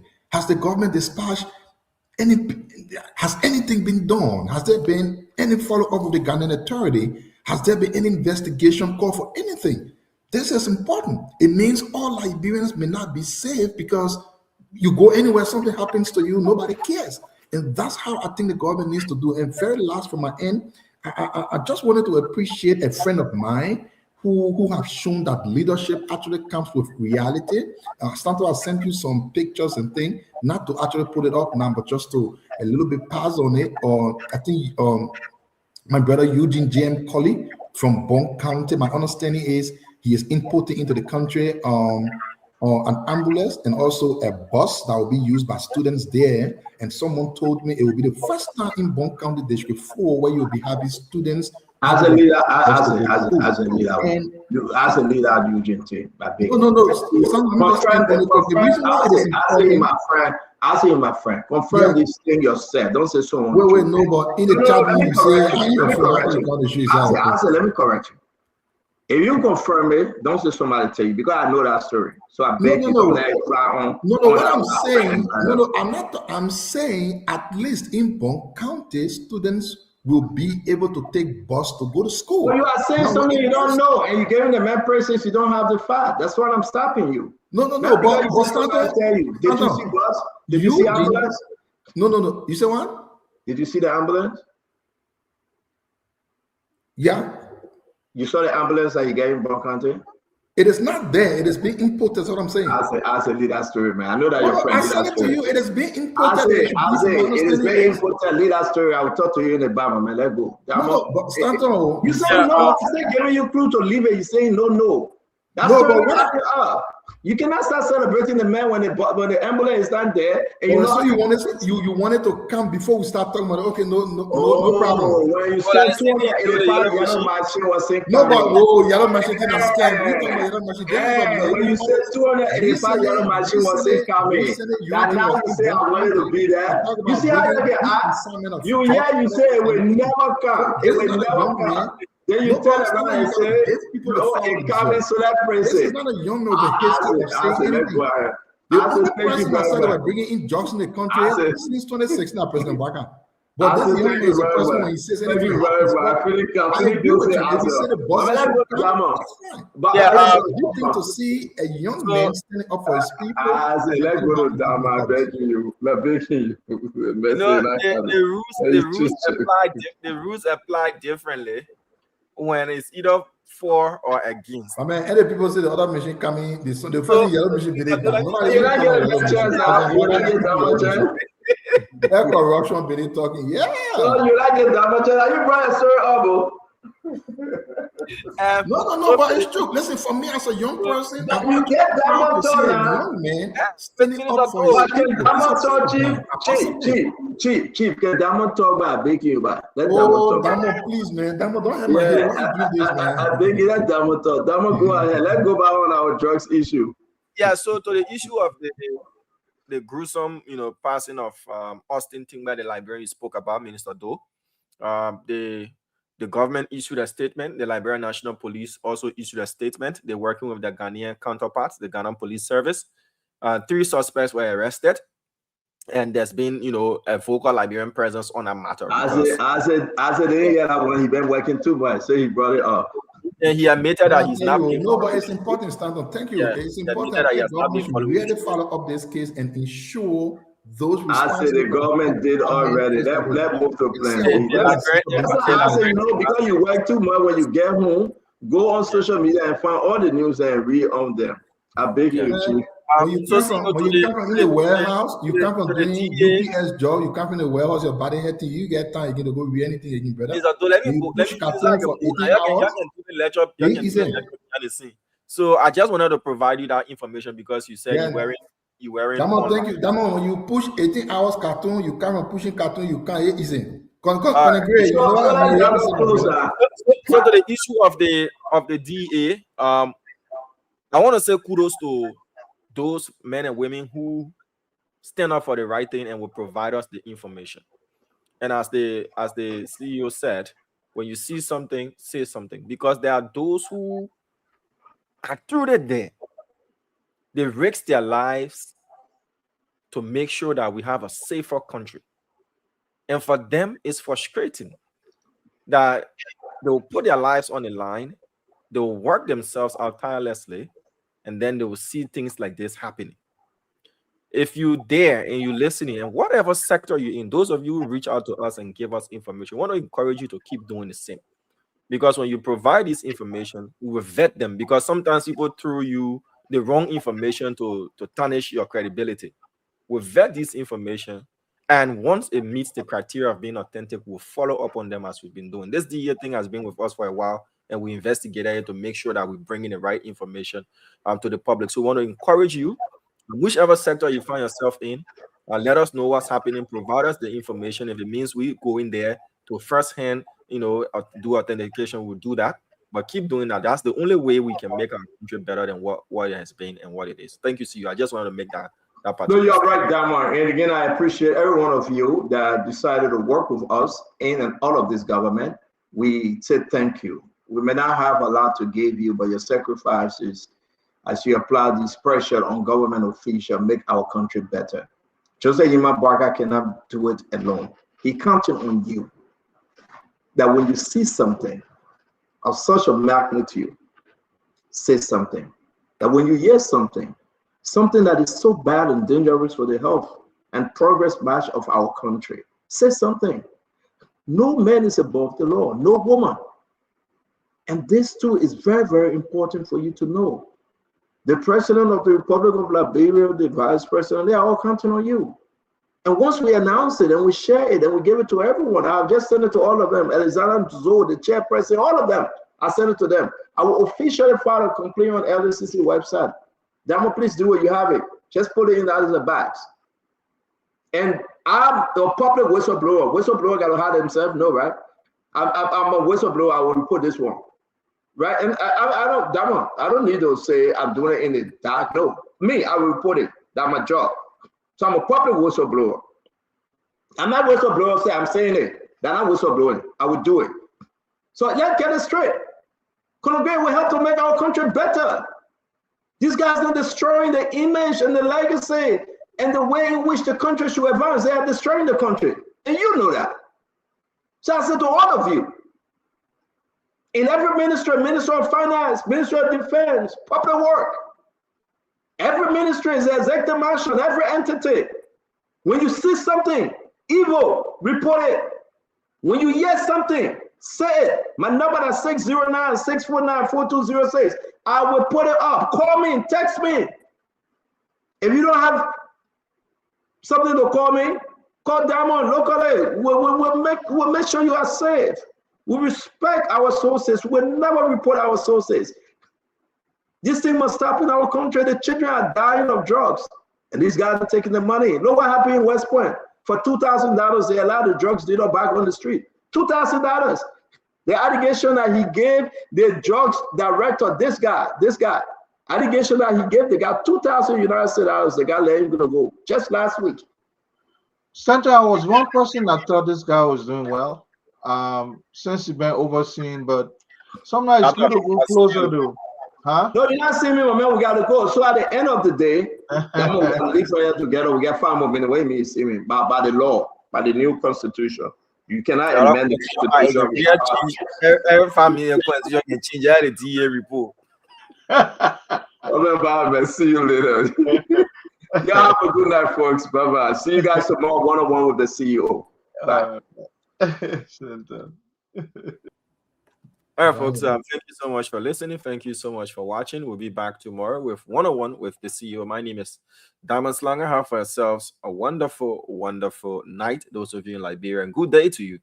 Whichever part of the world you've been watching us from. Bye-bye from the entire production team. Yes, sir. A special one from the CEO. Stand up with the spoon. And your boy riding the South Bend. James on the beat. To the spoon to get your information. To the spoon to be part of the nation. Spoon